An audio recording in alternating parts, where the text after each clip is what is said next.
अस्सलामुअलैकुम। पेशे खिदमत है खौफनाक कहानी मस्कन बाय अनवार अलीगी। एपिसोड 1। वो उस गली का आखिरी मकान था। गली बंद थी और पीछे कब्रिस्तान था। मकान सुरख ईंटों से बना था। दीवारें प्लास्टर से महरूम थीं। जगह जगह से टीप उखड़ी हुई थी। ईंटें भी टूट फूट का शिकार थी। लकड़ी का दरवाज़ा था। लकड़ी बोसीदा हो चुकी थी। 2 पटके इस दरवाजे से कभी कोई ताला नहीं लगता था। ताला लगता कैसे? कोई कुंडी न थी। दरवाजे के आगे न पीछे। ज़रूरत के वक्त कवाड़ों के पीछे एक भारी पत्थर रख दिया जाता, वरना दरवाज़ा खुला रहता। जो इस मकान में रिहाइश पजीर था उसे इस बात की कोई परवाह न थी कि दरवाज़ा खुला है या बंद। इस पुराने मकान में एक 80 साला बुढ़िया रहती थी। झुर्रियों भरा सांवला चेहरा, दरमियाना कद, दुबली पतली सीधी कमर, सफ़ेद स्याही माइल बाल, मुंह में पूरे दांत, काली गहरी आंखें, आंखों में एक खास शैतानी चमक, चुस्त और मुस्ताद। वो किसी सूरत 80 की न लगती थी। 2 कमरों के इस घर में वो तनहा रहती थी। घर में दाखिल होते ही सीधे हाथ को बावर्ची खाना था और बाएं हाथ को कमरों का दरवाज़ा था। बड़ा सेन था और सेन के आखिर में गुसल खाना और उसके साथ बैतुल खला। कमरे के दरवाजे की बाएं जानिब नलका लगा था। इस नलके के गिर्द 4 फुट की 6 इंच ऊंची मुंडीर थी। नल के नीचे स्टील की टूटी फूटी और आधी भरी हुई बाल्टी में स्टील का डोंगा पड़ा था। सहन में एक नीम का दरख्त झुका हुआ था। इस दरख्त की जड़ें अगरचे कब्रिस्तान की तरफ थीं, लेकिन तने का ऊपरी हिस्सा दीवार में चुना हुआ था। ये एक बड़ा दरख्त था जो आधा इस घर के सेन और आधा कब्रिस्तान की तरफ साया किए हुए था। ईंटों की ऊंची दीवार के उस तरफ से चरसी किस्म के मर्दों के बोलने की आवाज़ें आती थीं। इस 80 साला बुढ़िया के बारे में मोहल्ले में अजीबोगरीब कहानियां गर्दिश में थीं। खाला साबरा का ख्याल था कि माई पंखी बंजारन है। ये किसी शहरी बाबू के इश्क में मुब्तला होकर अपना कबीला छोड़ाई। बाद में वो शहरी बाबू भी इसे छोड़कर चलता बना। पनवाड़ी शौकत माई पंखी का ताल्लुक कोलकाता से जोड़ता था। थिएटर में काम करती थी। गर्दिश ज़माना ने उसे लाहौर पहुंचा दिया। नाई मुश्ताक का ख्याल था कि यह बंगालन ज़रूर है, लेकिन इसका ताल्लुक शाही मोहल्ले से था। अपने वक्त की बेहतरीन रकासा थी। फिर वक्त ने इसे किनारे लगा दिया। किसी का ख्याल था कि यह जादूगरनी है। माई पंखी के घर के सामने एक झोंपड़ी पड़ी थी। इस झोंपड़ी के बाहर खुरी चारपाई पर एक स्याह फाम बुड्ढा हुक्के की नए मुंह में दबाए हर वक्त खूं खूं करता रहता था। इस बुड्ढे की एक जवान बेटी उसके साथ रहती थी जो घरों में काम करती थी। कुछ लोगों का ख्याल था कि यह बुड्ढा दरअसल माई पंखी का शौहर है, लेकिन अब दोनों इस तरह अलग हुए जैसे एक दूसरे को जानते ही नहीं। असल में माई पंखी के बारे में किसी को कुछ मालूम ना था। महज किस्से कहानियाँ थीं, क्या सराइयाँ थीं। ये किस्से इसलिए फैले थे कि माई पंखी का मोहल्ले में आना जाना तो दूर, गली के लोगों से भी कोई वास्ता ना था। वो किसी से ताल्लुक न रखती थी। शुरू में गली के कुछ लोगों ने यह सोचकर माई पंखी घर में अकेली रहती है, बुढ़िया है, इसे खाना देने की कोशिश की तो उसने ये कहकर खाना लौटा दिया कि वो मिर्चा नहीं खाती। किसी ने शरीनी देने की कोशिश की तो फिर यही जवाब मिला कि वो मीठा नहीं खाती। जब साबरा खाला ने सुना तो गुस्से से कहा, इस मनहूस को तो जहर दो, खुशी से खा लेगी। ये बात अगरचे तंजन कही गई थी, लेकिन हकीकत यही थी कि माई पंखी को जहर दिया जाता तो उसकी सेहत पर कोई असर न पड़ता। संख्या तो वो रोज़ खाती थी। माई पंखी हमेशा स्याह लिबास में रहती थी। वो लहंगा और कुर्ती पहनती थी। आंखें हर वक्त काजल से भरी होती। गले में स्याह डोरी में बंधा चांदी का एक तावीज़ लटका रहता। इस तावीज़ को वो कभी गले से नहीं उतारती थी। पता नहीं पंखी किसने उसका नाम रखा था। वो तेज़ ज़रूर चलती थी, लेकिन उसके पंख नहीं लगे हुए थे कि वह उड़ती भी महसूस होती। फिर जवानी में तो वैसे ही पंख की ज़रूरत नहीं होती। जवानी बजाते खुद पंख होती है। बंदा हर वक्त उड़ान भरता रहता है। माई पंखी की जवानी यकीनन क़यामत खेज रही होगी। किसी को उसका नाम पंखी रखने की भला क्या ज़रूरत थी। अभी सुबह हुई थी। नीम की खज़ां रसीदा पत्तियाँ सेहन की ईंटों के फर्श पर फैली हुई थी। नीम के दरख्तों पर कौवों और चिड़ियों की काएँ काएँ और चहचहाने की मुश्तरका आवाज़ आ रही थी। कुछ कौवे दीवार की मुंडीर पर इधर उधर फुदकते फिर रहे थे। एक सफ़ेद बिल्ली अचानक दीवार पर नमूदार हुई। बिल्ली को देखते ही कौवों ने उड़ने की कोशिश की, लेकिन जान बचाकर उड़ते हुए कौवे को सफ़ेद बिल्ली ने अपने मुंह में दबोच लिया और वहां से बावर्ची खाने की छत पर जकंद लगाई और फिर सहन में कूद गई। माई पंखी चूल्हे के सामने पीढ़ी पर बैठी हुई थी। चूल्हे में लकड़ियां जल रही थी और एक मिट्टी की बड़ी हंडिया शोलों पर रखी थी।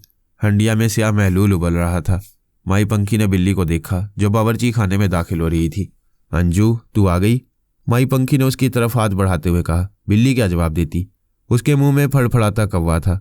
माई पंखी ने उस कौवे को बिल्ली के मुंह से झपट लिया और काएँ काएँ करते जिंदा कौवे को उबलते स्याह महलूल में झोंक कर मिट्टी की हंडिया का ढक्कन ढक दिया और उस ढक्कन पर वजनी ईंट रख दी। चंद लम्हे तो कौवे की आवाज़ और फड़फड़ाहट सुनाई दी। इसके बाद गहरी खामोशी छा गई। सफ़ेद बिल्ली बावर्ची खाने की दहलीज पर लेट गई थी। यूं तो इस बिल्ली का जिस्म सफ़ेद था, लेकिन मुंह काला था। दोनों कान स्याह थे, पूंछ और पंजे काले थे, आंखें गहरी सुर्ख थीं। वो अजीब बिल्ली थी। उसे देखकर खौफ और प्यार बैक वक्त आता था। 10 मिनट तक हंडिया चूल्हे पर चढ़ी रही। माई पंखी लकड़ियां ऊपर नीचे करके चूल्हे की आंच तेज करती रही। इसके बाद उसने ढक्कन के ऊपर से ईंट हटाकर हंडिया के पीछे खड़ी की और जलती हंडिया बगैर किसी कपड़े के अपने हाथों से नीचे उतारी। हंडिया सामने रखकर ढक्कन उठाया। यकदम भाप और शदीद बदबू का भपका निकला। माई पंखी के चेहरे पर इत्मीनान फैल गया। उसने मुस्कुराकर गहरी नजरों से काले मुंह की सफ़ेद बिल्ली को देखा। बिल्ली उसका इशारा समझते हुए दरवाजे से उठी। उसने अपने अगले पांव फैलाकर अंगड़ाई से ली और बावर्ची खाने से निकल गई। माई पंखी ने खोलते हुए स्याह महलूल में हाथ डालकर कौवे को पकड़ कर निकाला। चंद लम्हे उसने इसे हंडिया के ऊपर पकड़ कर रखा। जब महलूल टपकना बंद हो गया तो वो कौवे को हाथ में पकड़े उठी और बावर्ची खाने से बाहर आ गई। सेन में खड़े होकर उसने आसमान की तरफ देखा और जोर से बोली, ले बग्गा। ये कहकर उसने कौवे को ऊपर उछाल दिया। कौवा ऊपर जाते ही गुम हो गया। यूं महसूस हुआ जैसे किसी नादीदा चीज ने उसे लपक लिया हो। फिर वो वापस बावर्ची खाने में आई। पूरे इत्मीनान से पीढ़ी पर बैठी और मिट्टी की हंडिया को किनारे से पकड़कर घुमाया। जब उसके अंदाजे के मुताबिक नीचे बैठी हुई चीजें महलूल में मिल गईं तो उसने हंडिया मुंह से लगा ली। ये ठीक है, महलूल उबल नहीं रहा था, लेकिन इतना गर्म था कि कोई इंसान उसे ठंडे पानी की तरह नहीं पी सकता था। लेकिन माई पंखी बिला तकल्लुफ एक ही सांस में सारा गटागट पी गई। कौवे की यखनी पीते ही माई पंखी की कैफियत बदलने लगी। उसने पीढ़ी खिसकाकर दीवार से टेक लगा ली और आंखें मूंद ली। उस पर नशे की सी कैफियत तारी होने लगी और सांवले चेहरे पर सुर्खी छाने लगी। मियाऊं, यकदम आवाज़ सुनाई दी तो माई पंखी ने अपनी आंखें खोली। उसकी आंखें इंतहाई सुर्ख हो चुकी थीं, जैसे आंखों की रगें फट गईं हों। बिल्ली बावर्ची खाने के दरवाजे पर खड़ी थी। दोनों ने एक दूसरे को अपनी सुर्ख आंखों से देखा। अंजू, तू कमरे में जा, मुझे परेशान मत कर, मैं सोऊंगी, माई पंखी ने पीढ़ी से उठते हुए कहा और ये इंतजार किए बगैर कि सफ़ेद बिल्ली कमरे में जाती है कि नहीं। वह बावर्ची खाने से निकल आई और सेन में पड़ी चारपाई पर लेट गई। अपनी आंखों पर हाथ रख लिया और चंद लम्हों में ही खराटे लेने लगी। वो दोपहर तक इसी तरह बेसुध पड़ी रही। सेन में धूप भर चुकी थी। माई पंखी की चारपाई साए में थी। नीम की जर्द पत्तियां उसके ऊपर पड़ी हुई थी। सफ़ेद बिल्ली कई बार कमरे से निकल कर आई थी और उसे सोता पाकर वापस चली गई। चंद लम्हों कबल वह फिर आई। उसे बदस्तूर सोता पाकर उसका जी चाहा कि वह छलांग लगाकर चारपाई पर चढ़ जाए, लेकिन हिम्मत न कर पाई। वो कमरे के दरवाजे पर पांव फैलाकर बैठ गई और अपनी सुरख आंखों से माई पंखी को देखने लगी। तब अचानक बुढ़िया के तने मुर्दा में हरकत हुई और वो इस तरह उठकर बैठ गई जैसे वो सोई ही नहीं थी। उसका चेहरा सुर्ख हो रहा था, झुर्रियां ना होने के बराबर थीं। माई पंखी उस वक्त अपने चेहरे मोहरे से 50 साल से ज्यादा की ना लग रही थी। सफ़ेद बिल्ली ने उसे उठते देखकर छलांग लगाई और उसके पैरों से लिपटने लगी। कुछ देर अपना जिस्म रगड़ने के बाद मुंह उठाकर माई पंखी की जानिब देखा और इल्तिजा भरी आवाज़ निकाली, मियाऊं। अच्छा जा, अंदर जा, माई पंखी ने उसकी इल्तिजा को समझते हुए कहा। सफ़ेद बिल्ली तेजी से दौड़ती हुई अंदर कमरे में चली गई। उसके अंदर जाने के बाद माई पंखी नलके के नज़दीक आई। बाल्टी में पड़े डोंगे में पानी भरकर अपने मुंह पर छपाके मारे और चेहरे से पानी साफ करती हुई कमरे के दरवाजे में दाखिल हो गई। 5 मिनट के बाद जब वो कमरे से निकली तो उसके चेहरे की सुर्खी गायब हो चुकी थी। झुर्रियां नमूदार हो गई थी और चाल में वह तमक्कनत ना रही थी जो कमरे में जाने से कबल थी। वो किसी ऐसे मरहले से गुजरी थी जिसने उसके चेहरे की सुर्खी छीन ली थी। माई पंखी सेन में पड़ी खुरी चारपाई पर पांव लटका कर बैठ गई और कमरे के दरवाजे की तरफ देखने लगी। कुछ वक्त गुजरा कि सफ़ेद साड़ी और काले ब्लाउज में मलबूस सांवली सलोनी इंतहाई पुरकशिश लड़की कमरे से बरामद हुई। उसके घने लंबे सीधे और खुले बाल सीने पर पड़े थे। चेहरे पर एक हज़न की कैफियत थी और काली हसीन आंखें किसी गहरी सोच में डूबी हुई थी। वो सीधी माई पंखी की जानिब आई और उसके कदमों में बैठ गई। माई पंखी ने उसके इस तरह ईंटों के फर्श पर कदमों में बैठने का कोई नोटिस ना लिया, कोई रद्द-ए-अमल जाहिर न किया। वो जिस तरह बैठी थी आराम से बैठी रही। उस लड़की ने माई पंखी की दुबली पतली टांग अपनी तरफ खींची और सर झुकाकर दोनों हाथों से दबाने लगी। टांग दबाते दबाते उसने अचानक अपना सर उठाया, माई पंखी की आंखों में देखा और धीरे से बोली, अम्मा, मैं कौन हूँ? तुझे तेरा नाम बताऊं या औकात? माई पंखी ने नरम लहजे में कहा। अम्मा, नाम तो मुझे मालूम है, मेरा नाम अनारा है, तो मुझे अंजू कहती है। आज मुझे मेरी औकात बता दे। अनारा ने उसके घुटने पर पेशानी लगाते हुए पूछा। इस अंदाज में एक खास तड़प थी। तू जन्म जली है, माई पंखी ने गैर जज्बाती लहजे में कहा। जन्म जली? अनारा की आंखों में बेशुमार सवालात थे। हाँ, अभागन है, यूं समझ ले। माई पंखी ने उसे समझाने की कोशिश की। मुझे किसने अभागन बनाया है? अनारा पूछे बगैर ना रह सकी। तेरे भाग्य ने। मैंने तो तुझे इन हालों नहीं पहुंचाया। माई पंखी ने अपना दामन बचाया। मैं तेरी कैद में हूँ। अम्मा तू ये बात अच्छी तरह जानती है। अनारा ने माई पंखी का दामन उलझाया। तू मेरी कैद में नहीं, अपने कर्मों की कैद में है। माई पंखी ने फिर अपनी जान छुड़ाई। चल आज फिर मेरे कर्म ही बता दे, मुझे अपने बारे में कुछ तो मालूम हो। अनारा ने उसकी आंखों में झांका। अरे मैं तेरे बारे में कुछ नहीं जानती, मेरे मत्थे न लग। माई पंखी के लहजे में अचानक तलखी दर आई। अम्मा मैं जानती हूँ कि तू मेरे बारे में बहुत कुछ जानती है। अम्मा मेरी प्यारी अम्मा, मुझ पर मेरी जिंदगी के राज खोल दे। अनारा ने उसके दोनों पांव पकड़ लिए। अंजू मुझे तंग न कर, माई पंखी ने कदरे बेजारी से कहा। अम्मा मैं तुझे तंग नहीं कर रही, तेरी टांग दबा रही हूँ, अनारा ने मुस्कुराने की कोशिश करते हुए कहा। अंजू इंतजार कर। माई पंखी ने उसे टालना चाहा। किसका इंतजार करूं और कब तक करूं? अनारा टलने के लिए तैयार न थी। वो आएगा, जरूर आएगा, माई पंखी ने आसरा दिया। वो आकर क्या करेगा? अनारा ने पूछा। वो आकर तेरे भाग जगाएगा, माई पंखी ने राज खोला। मेरी भाग जगाएगा? मुझे अभागन के? अनारा ने बेयकीनी से कहा। हाँ अंजू ऐसा होगा और ज़रूर होगा, माई पंखी यकीन से बोली। आखिर कब ऐसा होगा? अनारा परेशान थी। जब मैं ना रहूंगी, माई पंखी ने उसके सर पर अपना सूखा हाथ रखते हुए कहा। अनारा को यूं लगा जैसे कोई वजनी चीज उसके सर पर रख दी गई हो। उसने घबराकर अपना सर नीचे किया और बोली, अम्मा मेरे सर से अपना हाथ हटा। अरे तुझसे मेरा हाथ बर्दाश्त नहीं होता तो जिंदगी का बोझ कैसे उठाएगी? माई पंखी ने अपना हाथ उठाते हुए कहा। अम्मा तू इतनी सूखी सड़ी सी है, फिर तेरा हाथ इतना वजनी क्यों है? हाथ है कि वजनी पत्थर? अनारा ने माई पंखी की तरफ देखते हुए कहा। माई पंखी ने उसकी बात का कोई जवाब न दिया, बस बेतासुर अंदाज में उसे देखती रही। अम्मा आखिर तू चीज क्या है? अनारा ने उसे छेड़ा। कभी तू अपने बारे में पूछती है कि तू कौन है, और कभी मेरे बारे में पूछती है कि मैं कौन हूं। आखिर तू इतना बोलती क्यों है? माई पंखी ने उसे घूर कर देखा। अब बोलूं भी ना? अनारा तो न कर बोली। थोड़ा सा वक्त मिलता है बोलने का, वरना तो तेरी ही सुनती रहती हूँ। अच्छा अब तू अंदर जा, मुझे धड़का लगा रहता है, किसी ने तुझे देख लिया तो फसाद फैल जाएगा। माई पंखी संजीदगी से बोली। ठीक है अम्मा मैं जाती हूँ, वो उठते हुए बोली। माई पंखी उसे जाते हुए देखती रही और सोचती रही, ये क्यामत खेज हुस्न जाने किस पर क्यामत ढाएगा। अली निसार ने घर से जाते वक्त जो बात कही थी उसने नाजनीन को फिक्रमंद कर दिया था। वो आबिर पर नाराज तो होते रहते थे, लेकिन उन्होंने घर छोड़ने की बात कभी नहीं की थी। वह सब्र तहम्मुल के आदमी थे। वो आबिर से बराह रास्त कम बात करते थे। जो कहना सुनना होता अपनी बीवी नाजनीन से कह दिया करते थे, या कभी उनकी बड़ी बेटी सायमा मैके आ जाती और उसके सामने आबिर का जिक्र आ जाता तो वो उसे आबिर को समझाने की तलकीन कर देते। उनकी 2 ही औलादें थीं, सायमा और आबिर। सायमा शादीशुदा थी, 2 बच्चों की माँ थी और अपने घर में खुश थी। आबिर सायमा से 2 साल छोटा था। वो एक सुस्तुल वजूद लड़का था। B.Com था, लेकिन ये B.Com उसने रो रो कर 5 साल में किया था। उसके 2 ही शौक थे, खाना और सोना। खाने पर आता तो खाता चला जाता, हत्ता कि नाजनीन को टोकना पड़ता। बस कर बेटा, तुम 4 रोटी खा चुके हो, ये 5वीं चल रही है। अम्मी खाने देना, आप टोकती बहुत हैं, वह धीरे से एहतजाज करता। अली निसार अगर साथ खा रहे होते तो अपनी बीवी की तरफ तिरछी नजरों से देखते और धीरे से तंबीह करते, खाने दो नाजनीन, क्यों टोकती हो? बहुत ज्यादा खाना अच्छा नहीं होता, आपको मालूम नहीं। अब इसने 1 प्लेट चावल भी खाने हैं। नाजनीन बेटे की पोल खोलती तो वो चुप हो जाते। खाने से फारिग होकर वो अपने कमरे का रुख करता और कंप्यूटर के सामने बैठ जाता। फिर मोबाइल कान से लगा होता, मैसेज चल रहे होते। कोई नहीं जानता था कि वो कंप्यूटर पर क्या देखता है और मोबाइल पर किससे बात करता है, किस किस्म के पैगामात आते जाते हैं। इस शुगल में 2-3 बज जाते। तब वो थक कर बेड पर औंधा लेटता और सो जाता। दोपहर को 2-3 बजे तक उठता। नाजनीन उसे उठा उठा कर थक जाती। वो टस से मस ना होता। नाजनीन घर के काम निपटाती रहती, बाहर से सौदा भी ले आती। 2-2:30 बजे के करीब मासी आ जाती। अब नाजनीन का पारा हाई हो जाता। आबिर तो उठता है, या फ़ोन करूं तेरे बाप को? नाजनीन गुस्से से चीखती। जिस दिन उन्हें पता लग गया कि तू दोपहर तक पड़ा सोता रहता है, उस दिन तेरी शामत आ जाएगी। अम्मी क्या है, सोने भी नहीं देती। वह सर झटक कर उठता और वॉशरूम में घुस जाता। वॉशरूम से उसे इश्क था, वहां से आध घंटे से पहले ना निकलता।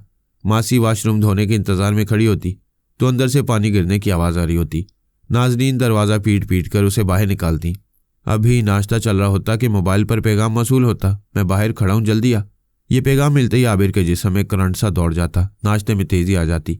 क्या हुआ तुम्हें? नाश्ता तो आराम से करो। अम्मी आराम से ही कर रहा हूँ, और कैसे करूँ? आबिर कहता। ये बताओ क्या मैसेज आया है? नाजनीन उसे घूर कर देखती। ओए आज के अहद की अम्मियाँ होती हैं बड़ी तेज। वह मुस्कुराकर नाजनीन को देखता, जल्दी जल्दी चाय के घोंट भरता और ये जा वो जा। अली निसार का ख्याल था कि नाजनीन के लाड प्यार ने आबिर को पटरी से उतारा है, लेकिन ऐसा ना था।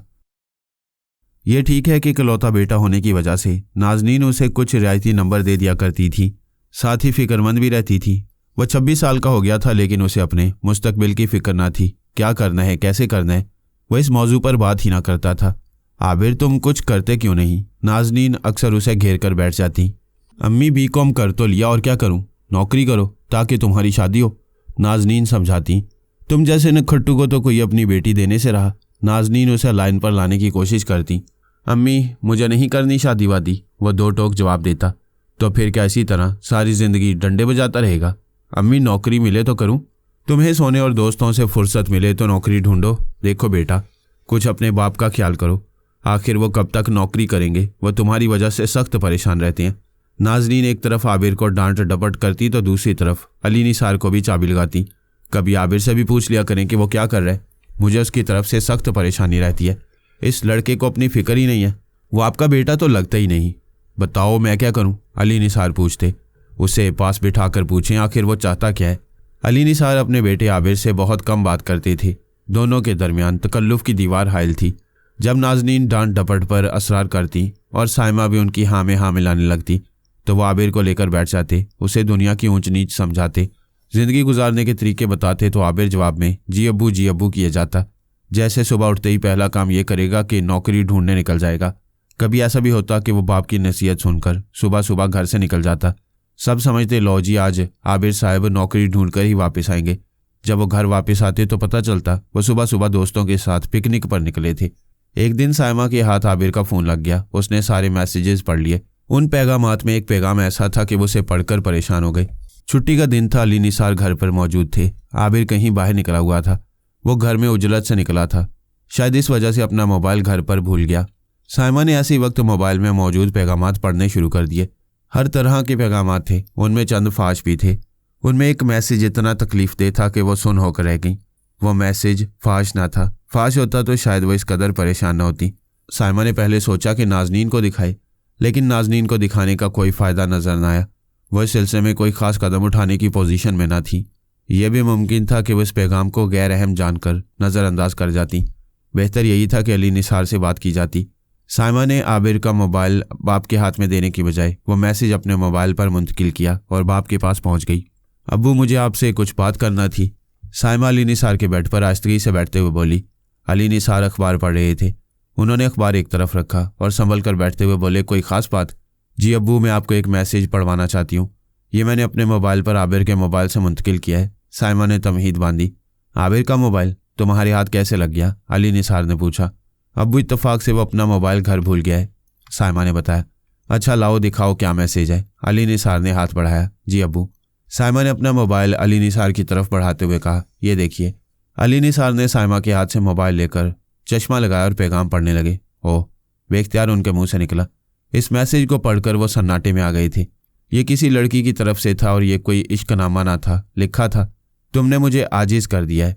मेरे हाथ में इस वक्त कुरान शरीफ है। मैं दिल की गहराइयों से तुम्हें बद्दुआ देती हूँ कि तुम मर जाओ। अली निसार ने इस मैसेज को 2 बार पढ़ा।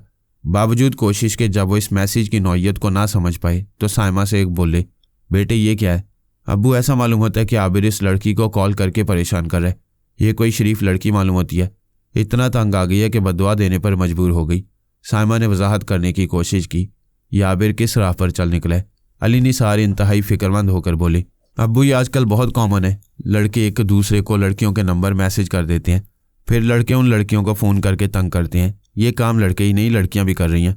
रॉन्ग कॉल करके लड़कों को छेड़ती हैं। ये कोई शरीफ लड़की मालूम होती है।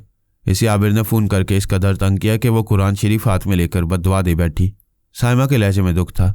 बेटा तुम उसे समझाओ, मैं तो इस बद्दुआ को पढ़कर हिल गया हूँ। अली निसार सख्त परेशान थे। अब्बू, आप परेशान ना हो, मैं उससे बात करती हूँ, कहीं वो गुस्से में ना आ जाए। तुमसे उलझ बैठे कि मेरा मोबाइल क्यों चेक किया। अली निसार बोले, उस लड़की से हमें मुआफ़ी मांगना होगी। लाओ मुझे दो उसका फ़ोन नंबर, मैं बात करता हूँ। इस लड़के ने हमें कहीं का ना रखा। अब्बू, नंबर मैं आपको लिख कर दे देती हूँ, लेकिन मेरा ख्याल है कि अभी आप फ़ोन ना करें। मैं आबिर से कहती हूँ कि वो आइंदा इस लड़की को ना सताए और अपने गलत रवैये की मुआफ़ी मांगे। साइमा ने तजवीज़ दी। ऐसा हो जाए तो बहुत अच्छा है। अली निसार ने अपनी बेटी को सराहा। रात को जब आबिर घर आया तो सीधा अपने कमरे में गया। उसने कंप्यूटर के बराबर मुतलाशी नज़रों से मोबाइल को देखा। वहाँ मोबाइल ना पाकर उसका चेहरा मुतगय्यर हो गया। वो तेज़ी से पलटा। उसने नाजनीन से मोबाइल के बारे में पूछने के लिए अभी अम्मी ही कहा था कि उसकी नज़र दरवाजे पर खड़ी साइमा पर पड़ी। वो साइमा को गैर मुतवक्का तौर पर अपने कमरे के दरवाजे पर देखकर ठिठक गया। साइमा कमरे का दरवाज़ा बंद करके उसकी तरफ बढ़ी और बोली, मोबाइल ढूंढ रहे हो? यह है तुम्हारा मोबाइल, शायद भूल गए थे। हाँ अपी, जल्दी में से ले जाना भूल गया था, लेकिन ये तुम्हारे हाथ में क्यों है? आबिर ने साइमा को मशकूक निगाहों से देखा। क्या मुझे तुम्हें बताना पड़ेगा कि मैंने तुम्हारे मोबाइल को अच्छी तरह चेक कर लिया है? मुझे ऐसा नहीं करना चाहिए था, लेकिन शुक्र करो कि मैंने इसे चेक किया है। अगर ये अब्बू के हत्थे चढ़ जाता तो फिर सोचो तुम्हारा क्या असर होता। साइमा ने उसके गिर्द घेरा डाला। मुझे यकीन है कि अब्बू मेरा मोबाइल कभी चेक न करते, वो यकीन से बोला। तुम अब्बू की असूल पसंदी का कब तक नाजायज़ फ़ायदा उठाओगे? साइमा ने बेड पर बैठते हुए उसकी आंखों में झांका। ये लड़की कौन है जिसे तुमने 1 घंटे में 17 कॉलें की हैं? देखो मुझसे झूठ मत बोलना। आप ही, मुझे नहीं मालूम कि वो कौन है, मुझे तो उसका नंबर तक नहीं पता। आबिर यकदम सीधे रास्ते पर आ गया। किसने दिया तुम्हें उसका नंबर? साइमा ने पूछा। मेरे एक दोस्त ने। आबिर नजरें झुकाकर बोला। ऐसे लफंगे दोस्तों से अपनी जान छुड़ाओ। साइमा ने संजीदगी से कहा। अगर तुम्हारा कोई दोस्त मेरा किसी को नंबर दे दे तो? साइमा ने उसकी दुखती रग पर हाथ रखा। ऐसे ही दे देगा, उसे मैं जान से नहीं मार दूंगा। आबिर बिफर गया। जिसको तुमने अपने दोस्त के कहने पर सताने का ठेका लिया हुआ है, उसका भी कोई भाई होगा। वो अगर तुम्हें जान से मार दे तो? साइमा अपने गुस्से को दबाते हुए बोली। आबिर ने कुछ बोलने की कोशिश की लेकिन बोल ना सका। मुझसे वादा करो कि आइंदा तुम उसे फ़ोन नहीं करोगे। ठीक है आप ही। आबिर ने सर झुका लिया। उसने कुरान शरीफ हाथ में लेकर तुम्हारे मरने की बददुआ की है, उससे मुआफ़ी मांगो। उसे कहो कि आइंदा तुम उसे कभी नहीं सताओगे, वो तुम्हें मुआफ़ कर दे। साइमा ने हदायत की। ठीक है आप ही, मैं बाहर जा रही हूँ, तुम अभी उसे फ़ोन करो, मुआफ़ी मांगो और मुझे बताओ कि उसने क्या कहा। अच्छा आप ही, वो फर्मा बरदारी से बोला। साइमा ने मोबाइल आबिर के हाथ में दिया और कमरे से निकल आई। 5 मिनट के बाद ही आबिर ने अपने कमरे का दरवाज़ा खोलकर आवाज़ दी, आप ही? अच्छा आ रही हूँ। साइमा के कमरे में आने के बाद आबिर ने दरवाज़ा बंद कर लिया और खाली निगाहों से उसे देखने लगा। हाँ क्या हुआ? आप ही, मैंने उसे सताने की मुआफ़ी मांग ली है और आइंदा फ़ोन ना करने का वादा भी कर लिया है, आबिर ने बताया। क्या बोली वो? साइमा ने पूछा। उसने एक लफ्ज़ भी नहीं कहा, मुझे बुरा भला भी नहीं कहा, बस खामोश रही, आबिर ने कहा। फिर जब सारी तफसील साइमा ने अली निसार के गोश गुजार की तो वो ठंडा सांस लेकर रह गए। चंद लम्हों के तवक्कुफ के बाद बोले, इसका मतलब है उस लड़की ने आबिर को मुआफ़ नहीं किया। अबू, मुआफ़ करना आसान नहीं होता। जब किसी का शिद्दत से दिल दुखे तो मुआफ़ करना बड़े दिल गुर्दे का काम होता है। साइमा ने बड़ी समझदारी की बात की। अल्लाह रहम करे। अली निसार ने बस इतना कहा और फिर खामोश हो गई। साइमा को उसका शौहर लेने आ गया। वो रात का खाना खाकर अपने घर चली गई। आबिर अपने कमरे में आ गया।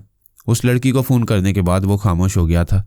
उसने साइमा के बच्चों से भी ज़्यादा बात नहीं की, जबकि वो इन बच्चों पर अपनी जान छिड़कता था। बच्चे भी उससे चिमटे रहते थे। सुबह जब नाजनीन आबिर के कमरे में गई तो वो खिलाफ तवक्को जाग रहा था। उसकी आंखों में वीरानी छाई हुई थी, ऐसी वीरानी कि नाजनीन उसकी शक्ल देखकर कांप गई। क्या हुआ बेटा, खैर तो है? तुम्हारी तबीयत तो ठीक है? जवाब में आबिर ने आंखें बंद कर लीं, कुछ बोला नहीं। यूं लग रहा था जैसे उसमें बोलने की शक्कत ना रही हो। उसके चेहरे पर एक अजीब सी मुर्दनी छाई हुई थी।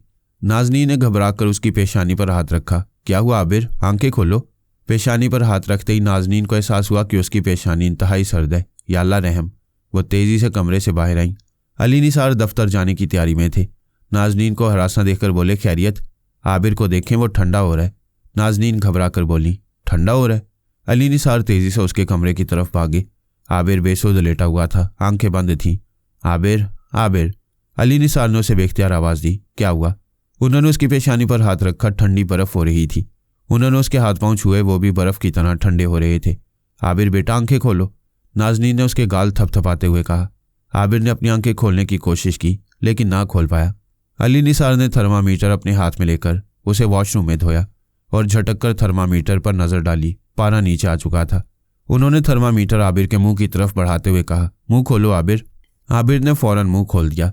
अली निसार ने थर्मामीटर उसके मुंह में देते हुए घड़ी पर नज़र डाली। 2 मिनट के बाद थर्मामीटर मुंह से निकालकर उस पर नज़र डाली तो सख्त परेशान हो गई। कितना है? नाजनीन ने पूछा। 106, अली निसार ने बताया। 106? नाजनीन काम कर रह गई। कहीं ये थर्मामीटर ख़राब तो नहीं? हो सकता है, जाओ पड़ोस से ले आओ, अली निसार ने कहा। मैं लाती हूँ। नाजनीन फ़ौरन घर से निकल गई। अली निसार ने आबिर के चेहरे पर नज़र डाली। वो आंखें बंद किए बेसुध लेटा था। उन्होंने उसकी पेशानी पर हाथ रखा तो आबिर ने आंखें खोल दी। उसकी आंखें देखकर अली निसार दहल गए। वीरानी ही वीरानी थी। बेख्तियार उनका ध्यान मैसेज की तरफ चला गया। बददुआ के ख्याल ने उन्हें तड़पा दिया। उनकी आंखें भर आईं। दिल से दुआ निकली, या अल्लाह मेरे बेटे पर रहम फरमा, इसकी गलती को मुआफ़ फरमा, इसे बददुआ से बचा। वो आंखों में आंसू भरे गिड़गिड़ा कर दुआ मांगते रहे। इतने में नाजनीन लौट आई। किचन में जाकर उन्होंने थर्मामीटर धोया और तेजी से अली निसार की तरफ बढ़ी। इतनी देर लगा दी? अली निसार ने कहा। कौसर थर्मामीटर ढूंढ रही थी। नाजनीन ने थर्मामीटर उन्हें देते हुए कहा। अली निसार ने घड़ी देखकर आबिर के मुंह में थर्मामीटर दे दिया। इतने में दरवाजे पर दस्तक हुई। देखो कौन है? अली निसार ने कहा। नाजनीन दरवाजे की तरफ बढ़ी। अली निसार ने आबिर के मुंह से थर्मामीटर निकालकर चेक किया तो पारा 106 दर्जे पर पहुंचा हुआ था। दरवाजे पर शौकत भाई थे, उनके पड़ोसी। उन्होंने नाजनीन को दरवाजे पर देखकर पूछा, कितना है बुखार? जी वो चेक कर रहे हैं, नाजनीन ने कहा और दरवाज़ा खोल दिया। शौकत भाई ने अंदर आकर पूछा, हाँ कितना है बुखार? वही 106, निसार ने बताया। ये तो बहुत ज़्यादा है, आबिर को फ़ौरन अस्पताल ले जाना चाहिए। शौकत भाई फिक्रमंद होकर बोले, मैं एम्बुलेंस कॉल करता हूँ। मेरा ख्याल है कि मैं इसे गाड़ी में ले जाता हूँ। एम्बुलेंस आने में जाने कितनी देर लगे? अली निसार ने अपने पड़ोसी से, जो मोबाइल फ़ोन पर एम्बुलेंस का नंबर मिलाने लगे थे, कहा। आबिर की हालत ऐसी न थी कि वो अपने कदमों पर चलकर गाड़ी तक पहुंचता। शौकत भाई और अली निसार ने सहारा देकर किसी तरह गाड़ी तक पहुंचाया और वह एक करीबी अस्पताल की जानिब रवाना हो गए। अस्पताल पहुंचकर शौकत और अली निसार ने आबिर को व्हील चेयर पर बिठाया और एमरजेंसी की तरफ बढ़े। पीछे नाजनीन थी। अभी वो राहदारी में थे कि एक इंतहाई बुलंद आवाज़ सुनाई दी, या अल्लाह मुझे मौत दे दे। अली निसार ने परेशान होकर सामने देखा। नाजनीन सहम कर अली निसार के पीछे हो गई। मौत मांगने वाला शख्स स्ट्रेचर पर बैठा था। देखने में वो मरीज ना लगता था, अधेड़ उम्र का शख्स था। वो बुलंद आवाज़ में तसलसल के साथ बददुआ किए जा रहा था, या अल्लाह मुझे मौत दे दे, या अल्लाह मुझे मौत दे दे। जाने वो शख्स किस कर्म में मुब्तला था कि मौत की दुआ मांगे जा रहा था। आबिर को एमरजेंसी में इब्तदाई मुआयने के बाद तेज़ी से इंतहाई निगहदाश्त के कमरे में मुंतकिल कर दिया गया। वो तीनों बाहर बैठ गए। मौत मांगने वाले शख्स को देखकर अली निसार की कैफियत अजीब सी हो गई। उन्होंने कभी किसी शख्स को अपने हक में बददुआ करते नहीं देखा था। मौत मांगना एक तरह से खुदकुशी के मुतरादिफ था। अल्लाह से अच्छे की उम्मीद रखना चाहिए, दुआ मांगना चाहिए, ज़िंदगी की भीख मांगना चाहिए। जाने उस शख्स पर क्या बीत रही थी, जाने वो किस अजियत में मुब्तला था। देखने में वो अच्छा खासा था, फिर जाने वो तड़प तड़प कर मौत की भीख क्यों मांग रहा था। सोचते सोचते अली निसार का ज़हन अपने बेटे की तरफ मुंतकिल हुआ और उन्होंने उसकी ज़िंदगी के लिए दुआएं मांगना शुरू कर दी। वो जैसा भी था उनका इकलौता बेटा था। वो उसे मौत के मुंह में जाता नहीं देख सकते थे। उस शख्स के बारे में बाद में मालूम हुआ कि आधे घंटे के अंदर उसका इंतकाल हो गया था। वो कैंसर का मरीज था। आबिर के आईसीयू में पहुंचने के बाद, इससे पहले कि इलाज शुरू होता, उसका टेम्परेचर मौजूदा तौर पर नॉर्मल हो गया। डॉक्टरों के लिए बात हैरत का बायस बनी कि ऐसा कैसे हो गया, लेकिन ऐसा हो गया था। 2-3 घंटे उसे एहतियातन अस्पताल में रखा गया, फिर चंद दवाएं देकर रुखसत कर दिया गया। साइमा आबिर के अस्पताल पहुंचने का सुनकर अपने शौहर असलम के साथ अस्पताल पहुंच गई। वो सब एक साथ ही अस्पताल से निकले। अभी वो गाड़ी में बैठ रहे थे कि एक फ़कीर ने अली निसार का रास्ता रोक लिया। उस फ़कीर ने अली निसार की आंखों में आंखें डालकर सदा लगाई, सदका दे बाबा, तेरे बेटे की जान बच गई, तेरी दुआ काम आ गई, सदका दे बाबा। फ़कीर के इस इंकिशाफ पर अली निसार ही नहीं, सभी हैरत ज़दा रह गए। उस फ़कीर को आबिर के बारे में कैसे मालूम हुआ?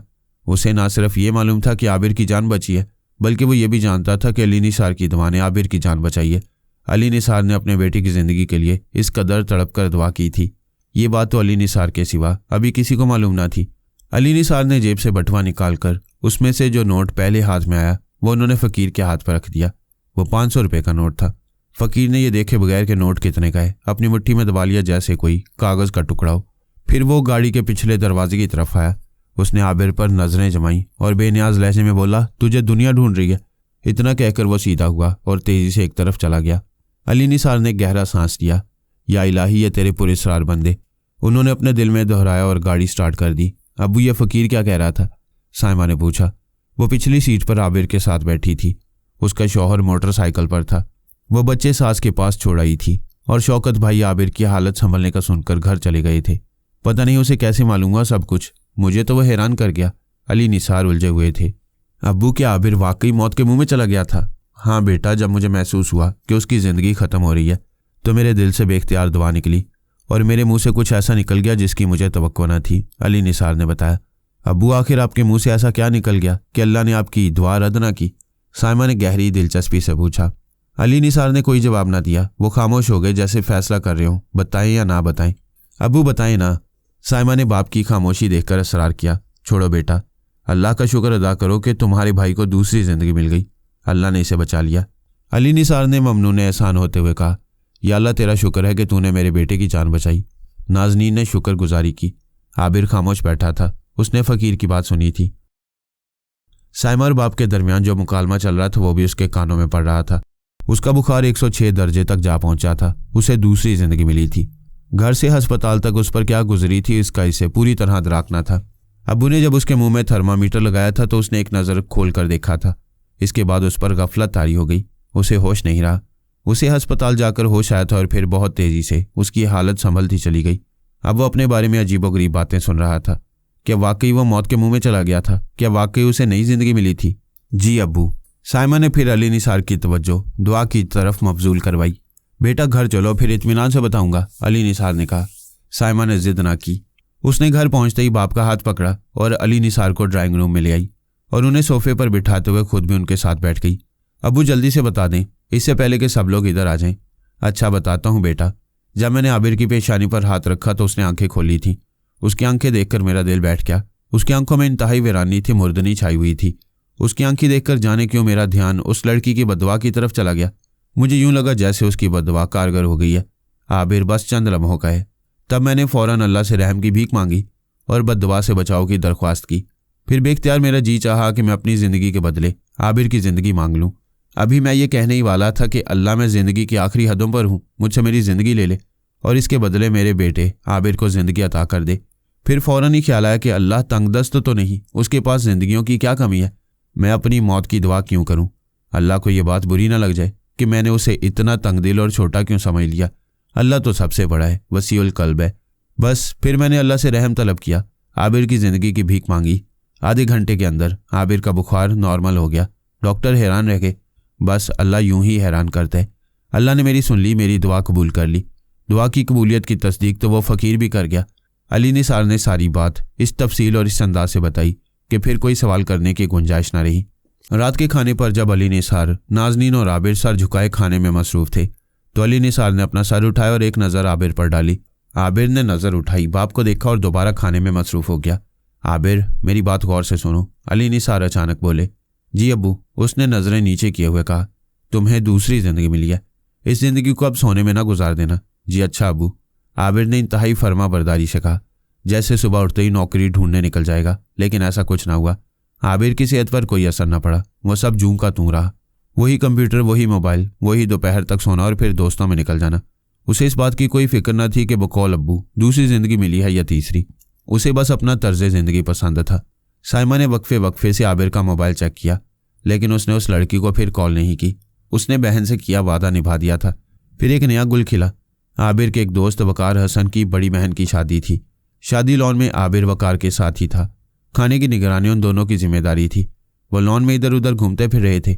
आबिर नेवी ब्लू सूट में इंतहाई पुरकशिश लग रहा था।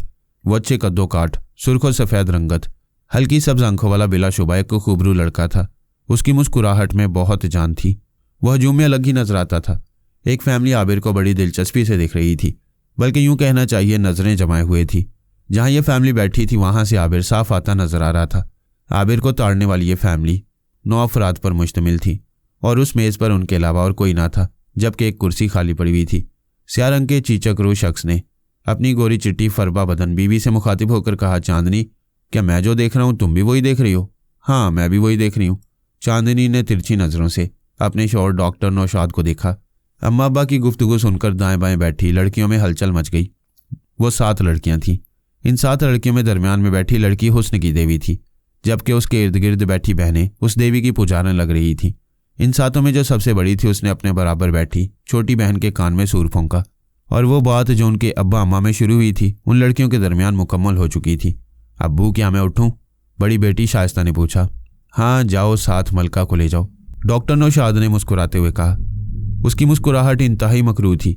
उसका तो पूरा वजूद ही मकरूह था। पता नहीं वो कैसे डॉक्टर बन गया था। मुझे तो ये वकार का कोई दोस्त दिखाई देता है, फिर भी पूछ लेना और देखो, बहुत ज़्यादा ओवर मत होना, तहजीब तमीज़ के दायरे में रहना, चांदनी ने हदायत की। उस वक्त शादी लॉन मेहमानों से भर चुका था। निकाह हुए आधा घंटा गुजर गया था। खाना खोलने की तैयारी चल रही थी। आबिर दुल्हा वालों की खुसूसी मेज़ का जायजा लेकर पलट रहा था कि किसी ने आवाज़ दी। सुनिए। आवाज़ नुस्वानी और मुतरन्नम थी। आबिर जानता था कि यहाँ उसे कोई सरेरा आवाज़ देने वाला नहीं, फिर भी एहतियातन उसने पीछे मुड़कर देख लिया। 2 लड़कियां तेज़ी से उसकी तरफ बढ़ीं। आबिर ने एक नज़र दोनों पर डाली। एक लड़की कम उम्र और दिलरुबा थी, जबकि दूसरी उससे 5-6 साल बड़ी थी लेकिन बुरी ना थी। अलबत्ता वो दोनों लड़कियां उसके लिए अजनबी थीं। आबिर को यकीन था कि वो किसी गलतफहमी का शिकार होकर उससे मुखातिब हुई है। आबिर को यह पता नहीं था कि वो किसी गलतफहमी का शिकार नहीं हुई बल्कि शिकार करने निकली हैं। सुनिए, आप बराती हैं या घराती? शाइस्ता ने करीब आकर पूछा। मैं समझा नहीं, आबिर बोला। हमारा मतलब है आप दुल्हा की तरफ से हैं या लड़की वाले हैं? मैं लड़की वालों की तरफ से हूँ। मेरे दोस्त वकार की बहन की शादी है। आबिर ने शाइस्ता के साथ खड़ी लड़की पर नजरें जमा कर कहा। फरमाइए, क्या मसला है? मलका ने उसे अपनी तरफ मुतवज्जा पाकर उसे एक खास अंदाज से देखा और हल्का सा मुस्कुराई और फिर अपनी आंखें फेर लीं। देखें, यहाँ आसपास कोई डॉक्टर मिल जाएगा? शाइस्ता पुरतशवीश लहजे में बोली। खैरियत? आबिर ने परेशान होकर कहा। हमारे वालिद की अचानक तबीयत खराब हो गई है। शाइस्ता के लहजे में घबराहट दर आई। वो दिल के मरीज हैं। कहाँ हैं आपके वालिद? वो सामने, उधर। शाइस्ता ने चेहरे पर घबराहट लेकिन अंदर मुस्कुराहट बखेरते हुए जवाब दिया और वो दोनों तेजी से आगे बढ़ी। डॉक्टर नौशाद अपनी बेटियों को देखते उठकर खड़ा हो गया और तेजी से बोला, तुम लोग कहाँ चली गई थी बगैर बताए? अबू आपने दिल पर हाथ रखा तो हमें फौरन तशवीश हो गई कि कहीं दिल में तकलीफ ना शुरू हो गई हो। हम इनको लेकर आए हैं ताकि आपको अस्पताल ले जाया जा सके। अबू आप नहीं जानते आप हमारे लिए किस कदर कीमती हैं। शाइस्ता ने फौरन अपनी आंखों में आंसू भर लिए। अरे मेरी बच्ची, मैं बिल्कुल ठीक हूँ। डॉक्टर नौशाद ने शाइस्ता को अपने नज़दीक कर लिया। तुमने ख्वामखा इनको परेशान किया। वो एक हल्का सा दर्द उठा था, जुबान के नीचे गोली रख ली, बस ठीक हो गया। अब अपनी ही बातों में लगे रहोगे या इससे शरीफ लड़के का भी शुक्रिया अदा करोगे कि ये हमारी मदद को दौड़े आए हैं? बेटा आपका क्या नाम है? इस बार चांदनी ने कुमान अपने हाथ में ले ली। जी मेरा नाम आबिर है। आबिर ने मलका की तरफ देखते हुए कहा। उससे नजरें हटाना आसान ना था। बड़ा प्यारा नाम है। चांदनी ने तारीफ करने में जरा भी देर न लगाई और फिर डॉक्टर नौशाद की तरफ देखा। डॉक्टर नौशाद पहले ही एक्शन में आ चुका था। उसने आगे बढ़कर आमिर से पुरजोश अंदाज में हाथ मिलाया और कंधे पर हाथ रखकर बड़े प्यार भरे अंदाज में बोला, बेटा मुआफ़ करना, इन बेवकूफ़ लड़कियों ने आपको परेशान कर दिया। मैं बड़ा शर्मिंदा हूँ। फिर कुर्सी की तरफ इशारा करते हुए बोला, 2 मिनट हमारे पास बैठें। आबिर ने खाली कुर्सी की तरफ देखा। उस कुर्सी के बराबर मलका बैठी हुई थी। उसने फ़ौरन कुर्सी संभाल ली। कुर्बत का इससे बेहतर मौका मिलना फ़िलहाल मुमकिन न था। इसमें शर्मिंदगी की कोई बात नहीं। मैं कौन सा कोकाफ से आया हूँ? आबिर ने हंसते हुए कहा। कोकाफ से आप बेशक ना आए हों, लेकिन लगते परीज़ाद हैं। शाइस्ता से छोटी बहन फाखरा ने फुलझड़ी छोड़ी, जिस पर सबने कहका लगाकर खुशी का इजहार किया। मेरा नाम डॉक्टर नौशाद है। डॉक्टर नौशाद ने अपना तारुफ करवाया। इस तारुफ पर आबिर हैरान रह गया। ये खुद डॉक्टर है तो फिर लड़कियां क्यों डॉक्टर की तलाश में निकली थी? इस मसले पर उसने ज़्यादा गौर करने की कोशिश ना की। वो इस वक्त बहुत खुश था कि एक परी के बराबर बैठा था और उसके घर के लोग उसकी पजीराई में लगे थे। लड़कियों, चलो भाई को अपने अपने नाम बताओ, चांदनी मुस्कुराते हुए बोली। लड़कियों ने मुस्कुरा कर अपने नाम बताने शुरू किए। जब 7वीं लड़की ने अपने नाम बता दिए तो चांदनी बोली, मैं चांदनी हूँ, इन लड़कियों की माँ। आबिर को चांदनी से दिलचस्पी थी ना शाइस्ता, फाखरा, माजिदा से। उसे सिर्फ अपने बराबर बैठी लड़की से दिलचस्पी थी। यही वजह थी कि उसने किसी का नाम गौर से सुना ही ना था। अगर सुना था तो सिर्फ मलका का नाम। वो वाकई किसी मलका से कम ना थी। फिर आबिर को कुछ याद ना रहा। वो ये भी भूल गया कि अपने दोस्त वकार की बहन की शादी में आया था। उसे खाने की निगरानी करनी थी। बस याद रहा तो इतना कि उसके पहलू में एक हसीन तरीन लड़की विराजमान है और हर तरफ से आबिर भाई और बेटा आबिर की आवाज़ें आ रही हैं। मलका सबसे कम बोल रही थी। शुक्र है उसने आबिर भाई कहकर मुखातिब ना किया था। बस वह हंसती मुस्कुराती रही थी। शाइस्ता सबसे ज़्यादा बोल रही थी। उसने बातों बातों में आबिर का नंबर ले लिया। नंबर पंच करके आबिर के मोबाइल पर मिस कॉल दी थी कि शाइस्ता का नंबर उसके मोबाइल पर आ जाए और वो उसका नंबर सेव कर ले। बल्कि इस मिस कॉल का असल मकसद आबिर के दिए हुए नंबर की तस्दीक करना था। अचानक खाने से ढक्कन उठाए जाने की खटाखट आवाज़ें आई तो आबिर को होश आया कि वो कहाँ आया था और कहाँ बैठा था। वकार उसे ढूंढ रहा होगा। वो हड़बड़ा कर उठा। बेटा कहाँ चले? तुम हमें पसंद आए हो, हमारे साथ खाना खाओ, चांदनी ने बहुत मोहब्बत से कहा। हाँ और क्या, शाइस्ता ने तायद की। अम्मी ठीक कह रही हैं। मलका ने कुछ इस अंदाज में सरगोशी की कि उसे लगा जैसी अल्फाज उसके पाँव की बेड़ियाँ बन गए हों। डॉक्टर नौशाद और कई लड़कियां खाना लेने जा चुकी थीं। जी अच्छा, उसने चांदनी की तरफ देखकर कहा, लेकिन इतनी आहिस्ता कि सिर्फ मलका ही सुन सकी। इसके बाद उसने बुलंद आवाज़ में ऐलान किया, मैं खाना लेकर आता हूँ। आबिर के अचानक गायब हो जाने पर वकार परेशान ज़रूर हुआ था, लेकिन जल्दी वो उसे एक फैमिली के पास बैठा नजर आ गया। अपनी मसरूफियत की वजह से वो उस मेज़ तक नहीं गया था। उसने गुमान किया था कि शायद आबिर को उसकी जान पहचान की कोई फैमिली मिल गई है। बच्चा ऐश कर रहा है तो करने दो। खाने से फारिग होने के बाद जब सब उठने लगे तो मलका ने धीरे से कहा, क्या आप हमारे घर आना पसंद करेंगे? उसकी इस दावत पर वो बाग हुआ था। डॉक्टर नौशाद की फैमिली खास से बेतकल्लुफ़ वाक़ई हुई थी। 1-1.5 घंटे में वो लोग इस तरह करीब आ गए थे कि उसे लगता था जैसे वो उन्हें बरसों से जानता हो। मलका की बात सुनकर उसे बेहद अच्छा लगा, लेकिन वो चाहता था कि यह दावत कोई बढ़ा दे। हमें कोई क्यों बुलाएगा? आबिर ने इतने जोर से कहा कि बात चांदनी के कानों तक पहुंच गई। हम बुलाएंगे और तुम्हें आना होगा, क्यों नौशाद? चांदनी ने काले चांद को भी साथ लपेट लिया। इनका आना मुझे बहुत अच्छा लगेगा। डॉक्टर नौशाद ने फौरन तायद की मोहर सबत कर दी। आबिर जब उन लोगों को छोड़ने के लिए लॉन के बाहर जा रहा था तो रास्ते में वकार मिल गया। ओ यार, तुम किधर गायब हो? वकार ने पूछा। आबिर ने इंतजार किया कि वकार डॉक्टर नौशाद एंड फैमिली से हेलो हाई करेगा, लेकिन जब उसने शनासाई का कोई तासुर न दिया तो आबिर ने वकार का तारुफ करवाया। अंकल, ये वकार है मेरे दोस्त। डॉक्टर नौशाद को ये बात समझने में देर न लगी कि वकार कौन है, लिहाजा वो उससे बड़े इत्तेफाक से मिला और बोला, आप वकार साहब के बेटे हैं? जी, वकार ने मुअद्दबाना अंदाज में कहा। और आप अंकल? मैं डॉक्टर नौशाद हूँ, आपके पापा का दोस्त, डॉक्टर नौशाद ने कहा। आबिर जब उन्हें छोड़कर वापस आया तो उसने वकार से पूछा, क्या तुम डॉक्टर नौशाद से कभी नहीं मिले? यार, मुझे नहीं मालूम ये कौन शख्स है, हो सकता है पापा का जाने वाला हो। ये तो अपने पूरे घर को लेकर आया हुआ था, वकार ने हंसते हुए पूछा। तुम इन लोगों को कैसे जानते हो? तब आबिर ने उसे तफसील से बताया कि वो उसे कैसे जानते हैं। अच्छा, तेरे तो फिर मजे आ गए, वकार ने हंसते हुए कहा। मैं पापा से पूछूंगा इस फैमिली के बारे में। और जब वकार ने डॉक्टर नौशाद के बारे में अपने पापा से पूछा तो उन्होंने सिर्फ इतना कहा, हाँ वो मेरे वाकिफकार हैं। आबिर को इस बात से दिलचस्पी न थी कि इन लोगों को वकार या उसके पापा जानती हैं या नहीं। इस खानदान से उसकी अपनी वाकफियत हो गई थी, उसके लिए काफ़ी थी। शाइस्ता ने अगले दिन ही उससे फ़ोन पर रब्ता किया। उससे छोटी बहन फाखरा के मैसेज आने लगे थे। ये ज़्यादातर लतीफ़े की सूरत में होते। आबिर को उन दोनों से दिलचस्पी न थी। वह जिससे बात करना चाहता था उसे उन लोगों ने दूर रखा हुआ था। वह मलका से बात करने की बात करता तो वो खुशी खुशी उससे बात करा देते, लेकिन आबिर को महसूस होता जैसे मलका बात करते हुए हिचकिचा रही है। उसकी हिचकिचाहट देखकर उसने मलका से मोबाइल नंबर मांगा तो उसने कहा, मेरे पास मोबाइल नहीं। यह असरार आबिर की समझ में न आया। इतनी बेतकल्लुफ़ और मॉडर्न फैमिली होने के बावजूद गुरेज, क्या वाकई मलका के पास मोबाइल न था या उसकी बहनें नहीं चाहती थी कि वो उससे बात करे? लेकिन क्यों? मलका उसके दिल में समा गई थी, आंखों में बस गई थी, उसके वजूद पर घटा बनकर छा गई थी। उसे अब एहसास हुआ था कि मोहब्बत भी कोई चीज़ है, लेकिन मोहब्बत चीज़ क्या है ये वो नहीं जानता था। मलका से एक मुलाकात ने उसकी काया पलट दी थी। वो खलंडरा लड़का था, लाऊबाली था, लेकिन अब उस पर संजीदगी तारी होती जा रही थी। मोहब्बत के बारे में हर शख्स का अपना तजुर्बा होता है। मोहब्बत सदियों से राज किसी सिक्के की तरह है, लेकिन मोहब्बत में खोटा सिक्का नहीं चलता। कुछ कहते हैं मोहब्बत हो जाती है, कुछ कहते हैं मोहब्बत की जाती है। मोहब्बत हो जाए तो इश्क बन जाती है, मोहब्बत की जाए तो बिजनेस हो जाती है, जिसमें नफ़ा नुकसान देखा जाता है, जबकि हो जाने वाली मोहब्बत नफ़ा नुकसान से मुबर्रा होती है। जब कभी हम किसी नए शख्स से मिलते हैं तो वो एकदम अच्छा लगता है या बुरा, फिर इस एहसास को गहरा सामने वाले की खूबियाँ करती हैं।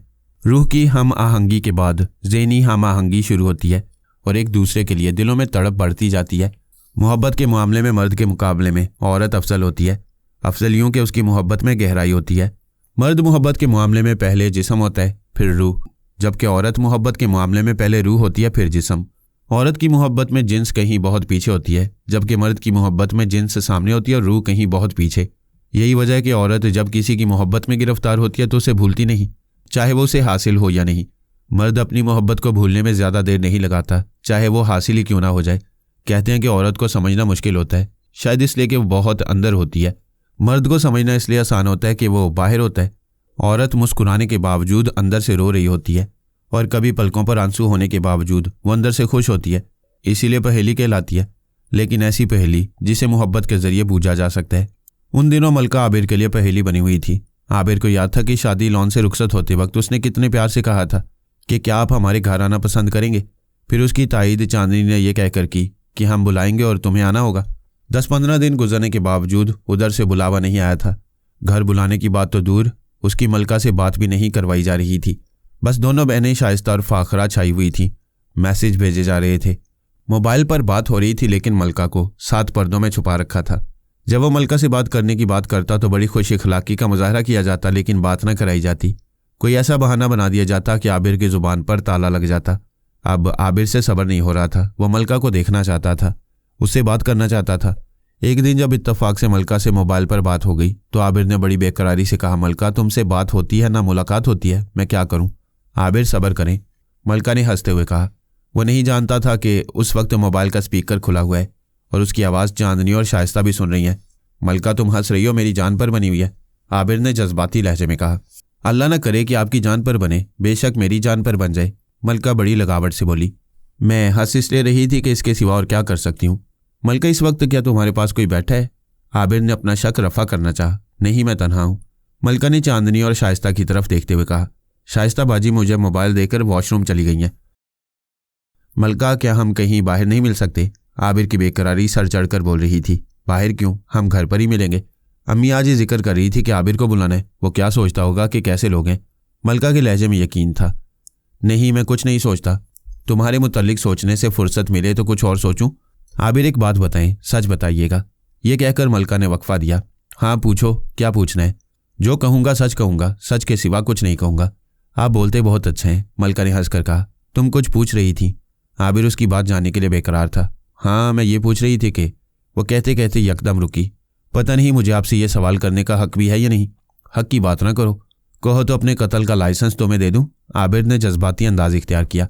कत्ल का लाइसेंस ना दें, बस इतना बता दें कि क्या आपको मुझसे मोहब्बत हो गई है। ये कहते हुए मलका ने शाइस्ता की तरफ देखा। शाइस्ता ने उसे अंगूठा दिखाया, यानी वेरी गुड। हाँ, तुमने सही अंदाज़ा लगाया, मैं वाकई तुम पर मर मिटा हूँ। आबिर ने अपना दिल खोल दिया। आबिर को शाइस्ता पर गुस्सा था। जब भी बात किसी मोड़ पर पहुंचने लगती तो वह दरमियान में आ जाती। आज भी यही हुआ था। मलका बात करने पर आमादा थी। बात बढ़ने लगी थी कि वह दरमियान में टपक पड़ी और वह तिलमिला कर रह गया। उसकी समझ में नहीं आ रहा था कि वह मलका से अकेले कैसे मिले। मलका उसके दिल और दिमाग पर छाई हुई थी, उसकी आंखों में बसी हुई थी। वह घंटों उसके तस्वुर में गुम रहता, खुद सवाल करता और खुद ही जवाब देता। नाजनीन बेटे की बदलती कैफियत को देख रही थी। वह इस्लाह बालीपन बेनियाजी से पहले ही तंग थी कि अब इन चीज़ों में मजीद इजाफा हो गया। आबिर हर वक्त खोया खोया सा रहने लगा। पहले वो अपनी शक्ल, सूरत और लिबास के मामले में खासा हसास था। वह अपने कपड़े इस्त्री करने में घंटों लगाता, कपड़े की एक एक शिकन निकालता। नाजनीन चीखती रहती, बिजली खर्च हो रही है, इस्त्री जल्दी करो। पर क्या मजाल जो उसके कान पर जूं रींग जाए। वॉशरूम में जाता तो घंटों शेव बनाने और नहाने धोने में लगा देता। नाजनीन दरवाज़ा खटखटाती रहती, बेटा नाश्ता ठंडा हो रहा है, जल्दी आओ। अब ये हाल के शेव बड़ा है तो बड़ा है, जो कपड़े पहन लिए सो पहन लिए। इस्त्री तो दूर की बात, वो कई कई दिन कपड़े ना बदलता। एक शाम दोनों माँ बेटी ने उसे घेर लिया। वह आज 4 बजे सोकर उठा था और इस वक्त नाश्ते में मसरूफ़ था कि वो दोनों डाइनिंग टेबल पर दाएं बाएं कुर्सियां खींचकर बैठ गईं। आबिर, तुम कोई नशा वशा तो नहीं करने लगे? साइमा ने बिला तमहीद गुफ्तगू शुरू की। आबिर ने नज़रें उठाकर बहन को देखा और बोला, क्या हो गया आपी आपको? मुझे तो कुछ नहीं हुआ, हम तुम्हारी हालत देखकर परेशान हैं। अब तुम 4 बजे सोकर उठने लगे हो। अपनी शक्ल देखो, अपने कपड़े देखो, तुम ऐसे तो ना थे। साइमा ने शिकवा भरी नज़रों से उसे देखा। आबिर के चेहरे पर फीकी सी मुस्कुराहट उभरी। अभी वो कोई जवाब देने वाला था कि नाजनीन बोल पड़ी। आबिर, खुद को संभालो, हम सब परेशान हैं। तुम्हारे अब्बू सख्त गुस्से में हैं। अल्लाह ने तुम्हें नई जिंदगी दी है, तुम फिर जाने किस चक्कर में पड़ गए? अम्मी, मैं मर जाता तो अच्छा होता, आपकी जान छूट जाती और मैं भी सुकून पा जाता। आबिर के लहजे में यकलख्त तलखी दर आई। वो नाश्ता छोड़कर उठ गया और गुस्से में बाहर निकल गया। साइमा और नाजनीन एक दूसरे का मुंह देखती रह गईं। ये से क्या हुआ? आबिर घर से निकलकर सीधा वकार के पास पहुंचा। वकार कहीं जाने की तैयारी में था। आबिर को देखकर उसने अपना इरादा मुलतवी कर दिया और उसे लेकर ड्राइंग रूम में आ बैठा। कहाँ से आ रहा है? वकार ने उसके हुलिये पर नजर डालकर कहा। घर से, आबिर ने जवाब दिया। डांट खाकर निकला है? वकार ने पूछा। यार, अम्मी और आपी मेरे पीछे लग गई तो नाश्ता छोड़कर निकल आया, आबिर ने बताया। हुआ क्या आखिर? वकार ने पूछा। छोड़ो इन बातों को, मैं इस वक्त तेरे पास एक खास काम से आया हूँ। आबिर के लहजे में परेशानी थी। हाँ बोलो, वकार ने उसकी आंखों में झांका। क्या परेशानी है? क्या डॉक्टर नौशाद के घर का एड्रेस मिल सकता है? आबिर ने गैर मुतवक्का बात की। खैरियत, कोई बीमारी लाहक हो गई तुझे? वकार ने मजाक किया। यार, मैं मलका से मिलना चाहता हूँ, वो बड़ी गंभीरता से बोला। तुम मिले नहीं अभी तक? तुम तो कह रहे थे कि मलका ने तुम्हें घर आने की दावत दी है, वकार ने सवाल किया। यार, उन लोगों का रवैया कुछ समझ में नहीं आ रहा, आबिर बोला। क्या कह रहे हैं, कुछ बताओ तो सही, वकार संजीदा हुआ। जवाब में आबिर ने हर बात तफसील से वकार के गोश गुजार कर दी। वकार सारी बात सुनकर बोला, मुझे यह फैमिली फ्रॉड लग रही है, जरा अब्बू से उनके बारे में पूछो। आबिर बोला, मैं उनसे पूछ चुका हूँ, अब बार बार पूछूंगा तो वो मशकूक हो जाएंगे, पूछेंगे मुझे डॉक्टर नौशाद से क्या काम है। अबे, क्या तू मुझे मरवाएगा? वकार ने हंसकर कहा। अच्छा चलो छोड़ो। आबिर मायूस होकर उठा। वकार कहता रह गया, बैठ तो सही, लेकिन वो रुका नहीं। मायूसी जब हद से बढ़ी तो एक रात उम्मीद की किरण चमकी। वो मलका की याद में खोया हुआ था और मोबाइल उसके हाथ में दबा हुआ था। वो कई बार मिस कॉल दे चुका था, लेकिन शाइस्ता की तरफ से जवाब नहीं आ रहा था। अचानक मोबाइल फ़ोन में लर्जिश हुई। उसने फ़ौरन रोशन स्क्रीन की तरफ देखा। शाइस्ता का नाम देखकर उसका दिल खिल उठा। हेलो, उसने बड़े शीनी लहजे में कहा। खुदा का शुक्र है शाइस्ता, आपका फ़ोन तो आया, मैं तो मिस कॉल दे देकर थक गया। जवाब में उधर से जो आवाज़ सुनाई दी उसे सुनकर आबिर की सिट्टी गुम हो गई। उसने घबराकर घड़ी पर नज़र डाली। रात के 12 बज रहे थे। मैं डॉक्टर नौशाद बोल रहा हूँ, ड्रामाई अंदाज में कहा गया। डॉक्टर नौशाद की आवाज़ खासी रोबदार थी। आबिर ने फ़ोन पर पहली बार सुनी थी, इसलिए खासा परेशान कर गई। अंकल आप कैसी हैं? आबिर ने अपना लहजा मजबूत करने की कोशिश की। भाई मैं तो बिल्कुल ठीक हूँ। मैं कुछ दिनों के लिए शहर से बाहर गया हुआ था, आज ही वापस आया हूँ। बस यूं समझो कि अभी आया हूँ। घर आकर सबसे पहले मैंने तुम्हारे बारे में पूछा। भाई मैं बड़ा शर्मिंदा हूँ, इन लोगों ने तुम्हें अभी तक खाने पर नहीं बुलाया। अब तुम ऐसा करो कि कल रात का खाना मेरे साथ खाओ। मैं तुम्हें घर का एड्रेस समझा देता हूँ, मैसेज भी कर दूंगा। डॉक्टर नौशाद ने आबिर को बोलने का मौका दिए बगैर घर का एड्रेस समझाया और आखिर में कहा, अच्छा आबिर साहब, कल रात मुलाकात होगी। जी मैं हाजिर हो जाऊंगा, आपका बहुत शुक्रिया। आबिर ने ममनून लहजे में कहा। उधर से कोई जवाब न आया, लाइन कब की कट चुकी थी। आबिर ने मोबाइल की ऑफ होती स्क्रीन को देखा, मुस्कुराया और सोचा, ये डॉक्टर नौशाद आखिर क्या चीज़ है। शाम को जब खुशबू में बसा आबिर घर से निकलने लगा तो नाजनीन का माथा ठिनका। आज तो उसका अंदाज ही निराला था। निहायत साफ सुथरे इस्त्रीशुदा कपड़े, ताज़ा बनी हुई शेव, शक्ल पर 12 बजने की बजाय प्राइम टाइम। ये वो आबिर ही ना था। इससे कबल के नाजनीन उससे कुछ पूछती। वो मुस्कुराता हुआ उनके पास आया और बोला, अम्मी मैं एक दोस्त के घर जा रहा हूँ, वहीं खाना खाऊंगा। हो सकता है वापसी में 1 बज जाए। जाओ लेकिन जल्द आने की कोशिश करना, नाजनीन ने कहा। जी अच्छा, आबिर निहायत फर्मा बरदारी से बोला और घर से निकल गया। रात गहरी और अंधेरी थी। दूर गली में कहीं कुत्ते भौंक रहे थे। किसी घर की दीवार पर बैठी बिल्लियां रो रही थीं। माई पंखी अपने उजाड़ घर के सहन में टहल रही थी। सहन में मुकम्मल तारीकी थी, लेकिन माई पंखी बड़े इत्मीनान से यहाँ से वहाँ तक टहल रही थी, जैसे सहन खूब रोशन हो। रात का 1 बजा था। माई पंखी के टहलने के अमल से जाहिर होता था कि उसे किसी का इंतजार है। अंजू, माई पंखी ने काले मुंह की सफ़ेद बिल्ली को आवाज़ लगाई। बिल्ली सेन में पड़ी चारपाई पर लेटी सो रही थी। माई पंखी की आवाज़ लगाती वो इस तरह चौंक कर उठी जैसे उसकी आवाज़ के इंतजार में हो। उसने चारपाई पर खड़े होकर एक भरपूर अंगड़ाई ली और कूदकर माई पंखी के पास पहुंचकर उसके कदमों से लिपट गई। ओ कर्मजली, क्या मुझे गिराएगी? माई पंखी ने सफ़ेद बिल्ली को डांटा। जवाब में बिल्ली उसके साथ साथ चलने लगी। माई पंखी बोली, अंजू तू ऊपर छत पर चली जा और उस वक्त तक नीचे मत आना जब तक मैं तुझे आवाज़ ना दूँ। बिल्ली ने फ़ौरन उसकी हिदायत पर अमल किया। पहले वो चारपाई पर चढ़ी, वहाँ से दीवार पर छलांग लगाई और दौड़ती हुई दीवार से नीचे छत पर उतर गई। बिल्ली के जाते ही किसी ने दरवाज़ा बजाया। अच्छा आती हूँ। माई पंखी ने दरवाजे पर पहुंचकर पैर से पत्थर को सरकाया। पत्थर के सिरकते ही कबाड़ खोलकर एक शख्स अंदर आया। उसने माई पंखी का सूखा हाथ पकड़कर चूमा, फिर आंखों से लगाया और बोला, रानी जी मुझे देर तो नहीं हुई? तू पहला है, माई पंखी ने कहा। अभी कोई नहीं आया? मैं पहला हूँ, फिर तो मैं वक्त पर पहुँच गया, उस शख्स ने इत्मीनान भरे लहजे में कहा। टोपी ड्रामे, तेरा नाम क्या है? माई पंखी ने खुश्क लहजे में पूछा। मेरा नाम शक्कू हलवाई है रानी जी, आप मेरा नाम भी भूल गई, शक्कू हलवाई ने परेशान होकर कहा। तू लड्डू बेचता बेचता इधर कहाँ आ निकला? माई पंखी ने उसके एहतजाज पर कोई तवज्जो ना दी। रानी जी मुझे बड़ा शौक है ये काम सीखने का, शक्कू हलवाई बोला। अच्छा चल झाड़ू लगा, माई पंखी ने कहा। ठीक है रानी जी, जो आपका हुक्म, पर झाड़ू किधर है? शक्कू हलवाई ने अंधेरे में इधर उधर देखते हुए कहा। अंधे, उधर देख कोने में। माई पंखी ने डांटा तो उसकी आंखें खुल गईं। कोने में खड़ी झाड़ू से साफ नजर आने लगी। तेजी से आगे बढ़कर उसने झाड़ू उठा ली और जल्दी जल्दी सहन में झाड़ू लगाने लगा। माई पंखी चारपाई पर बैठ गई। तारीक रात, सहन में घोर अंधेरा और उसमें दी जाने वाली झाड़ू की खिस खिस। अजीब फिजा थी इस घर की। झाड़ू दी जा रही थी कि एक और शख्स घर के खुले दरवाजे से अंदर दाखिल हुआ। एक नारे मस्ताना लगाया, रानी जी की जय। ओ घोरूमल, चल छिड़काव कर जल्दी। माई पंखी ने उसे देखते ही हुक्म सादिर किया। घोरूमल तेज तेज चलता माई पंखी के पास पहुंचा, उसके पांव छुए और फिर नलके की तरफ बढ़ा। उसने पूरा नलका खोलकर बाल्टी में पानी भरा। इतनी देर में शक्कू हलवाई ने अपनी झाड़ू मुकम्मल कर ली। उसने झाड़ू जहां से उठाई थी वहां रखी और चारपाई के एक पाए के साथ बैठ गया। घोरूमल ने अभी डोंगे से सेन में छिड़काव शुरू किया था कि सेन में छन छन की आवाज़ आई। रिंकल आ गई। माई पंखी ने दरवाजे की तरफ देखते हुए कहा। रिंकल पाँव में बंदे घुंघरू छनकाती हुई अंदर आ गई। वो काले कपड़ों में मलबूस थी। सेन में अंधेरा होने के बावजूद वो इत्मीनान से चलती हुई माई पंखी के पास पहुंची। उसने माई पंखी के घुटनों को हाथ लगाया और खामोशी से चारपाई की पांति बैठ गई। रिंकल के आते ही घोरूमल ने छिड़काव रोक दिया। उसके चारपाई पर बैठते ही फिर से अपना काम शुरू कर दिया। पूरा सेहन गीला करने के बाद घोरूमल शक्कू हलवाई के बराबर ईंटों के फर्श पर बैठ गया। उसने ज़मीन के गीला होने की भी परवाह न की। रिंकल, माई पंखी मुखातिब हुई तो रिंकल ने उसकी तरफ आंखें उठाई, बोली कुछ नहीं, जा रसोई में जाकर जल मसान देख ले। मैंने चढ़ा तो दिया था, माई पंखी ने हदायत की। रिंकल एक लफ्ज़ बोले बगैर बावर्ची खाने की तरफ बढ़ गई। चूल्हे पर मिट्टिया की हंडिया रोशन थी, आग रोशन थी। लकड़ियों से निकलने वाले शोले हंडिया को ऊपर तक अपनी लपेट में लिए हुए थे। रिंकल ने लकड़ियां बाहर खींचकर आग काबू में की। कपड़े से पकड़कर हंडिया पर रखे ढक्कन को उठाया। ढक्कन को उठाते ही बदबू का शदीद भपका बरामद हुआ। रिंकल ने गहरी सांस लेकर इसे खुशबू की तरह अपने अंदर उतारा। फिर वहीं से बोली, रानी जी जल पक गया है, फिर आग बुझा दे। माई पंखी ने जवाब दिया और मुड़कर घोरूमल को देखा और उससे मुखातिब हुई, घोरू वो तेरी लगी सगी नहीं आई? रानी जी सुरीली की बात कर रही हैं? घोरूमल ने बड़े इत्मीनान से पूछा। हाँ, माई पंखी ने जवाब दिया। वो मेरी लगी सगी कब है? बहुत कोशिश करता हूँ पर वो घास ही नहीं डालती। घोरूमल के लहजे में बड़ी हसरत थी। रानी जी आप कुछ कर देना। घोरू वो बहुत हाई पावर की औरत है, वो तेरे बस की नहीं, माई पंखी ने हंसकर कहा। इससे कबल के घोरू कोई जवाब देता सुरीली अंदर दाखिल हुई। सुरीली का असल नाम अजरा डेविड था। उसकी आवाज़ बहुत अच्छी थी, इसलिए माई पंखी उसे सुरीली कहती थी। रानी जी गुड नाइट।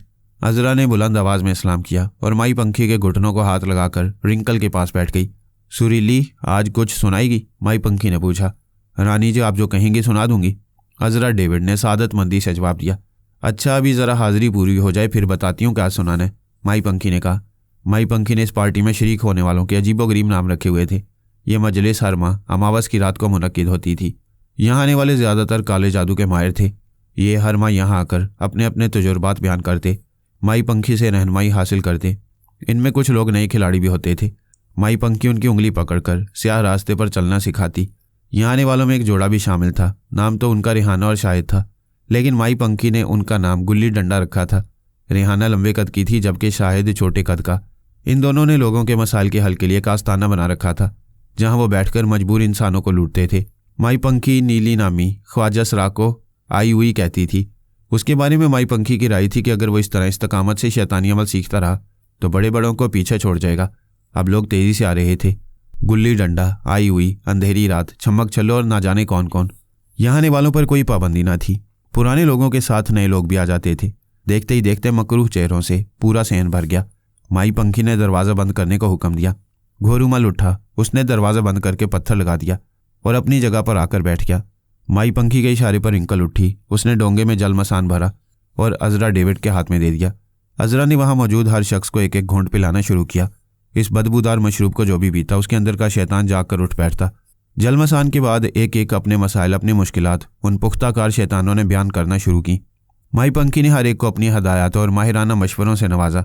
अब ये शैतानी मजलिस इख्तिताम पजीर होने वाली थी कि किसी ने बड़े जोर से दरवाज़ा खटखटाया। माई पंखी ने चौंक कर दरवाजे की तरफ देखा। यह अजब अंदाज की दस्तक थी। गली में शोर भी सुनाई दे रहा था। भाग दौड़ सी मची हुई थी। माई पंखी अभी अंदाजा ही लगा रही थी कि बाहर कौन लोग हैं। इतने में आवाज़ आई, पुलिस आई है, दरवाज़ा खोलो। पुलिस? माई पंखी ने हैरत से दोहराया। उसके वहमो गुमान में भी ना था कि पुलिस उसके दरवाजे पर भी आ सकती है। रानी जी पुलिस यहाँ क्या करने आई है? रिंकल और अजरा डेविड उसके करीब से मटाई। माई पंखी इस बात का जवाब देने के बजाय किसी कमांडो की तरह एक्शन में आ गई। उसने छत पर मौजूद अंजू की तरफ तवज्जो की और बगैर होंठ चलाए हुक्म दिया, अंजू से रोक। अंजू ये हुक्म सुनते ही फौरन खड़ी हो गई। उसने छत से दीवार की मुंडीर पर छलांग लगाई और वहां से जकंदे भरती दरवाजे की दीवार पर आई और उन पुलिस वालों पर छलांग लगा दी जो दरवाजे पर खड़े कबाड़ खोलने की कोशिश में थे। अंजू ने चश्मे जदन में एक के मुंह पर पंजा मारा, दूसरे की गर्दन पर खरोंचा लगाया। दोनों पुलिस वाले घबरा कर पीछे हटे। इस नागहानी आफत ने उन्हें बौखला कर रख दिया। वो पीछे खड़े सिपाहियों पर गिरे तो सब इंस्पेक्टर दिलदार बख्श ने उन पर टॉर्च डाली और गुस्से में पूछा, ओए क्या हुआ? साहब जी किसी चीज़ ने पंजा मारा है, एक सिपाही ने कहा। सब इंस्पेक्टर दिलदार बख्श ने जब टॉर्च की रोशनी में दोनों के चेहरों का मुआयना किया तो दोनों को जख्मी पाया। एक की गर्दन से कान तक खून छलक रहा था तो दूसरे के गाल पर खून की लकीरें मौजूद थीं।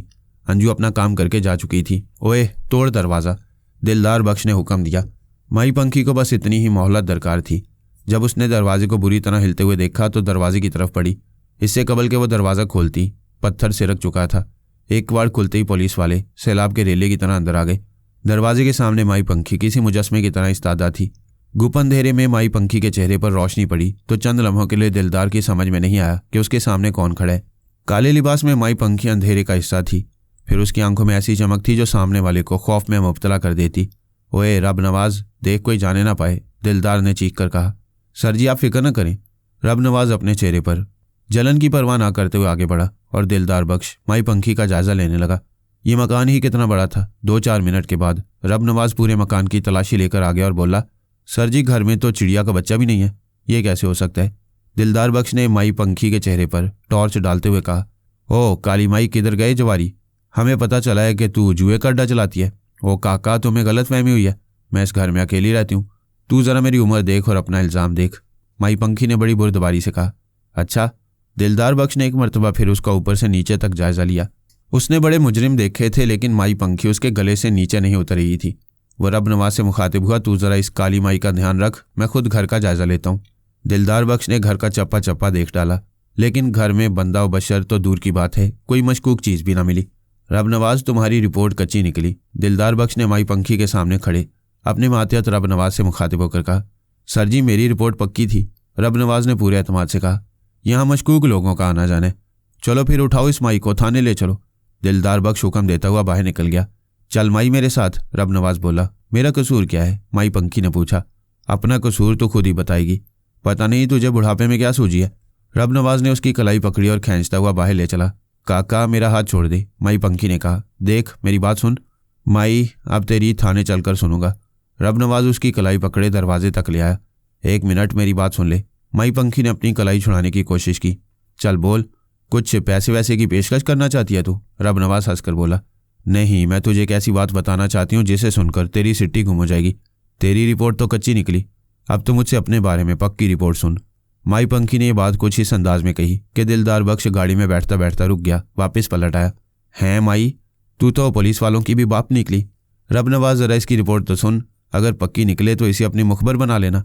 दिलदार बख्श तफरीही मूड में आ गया। ठीक है सर जी, रब नवाज ने कहा।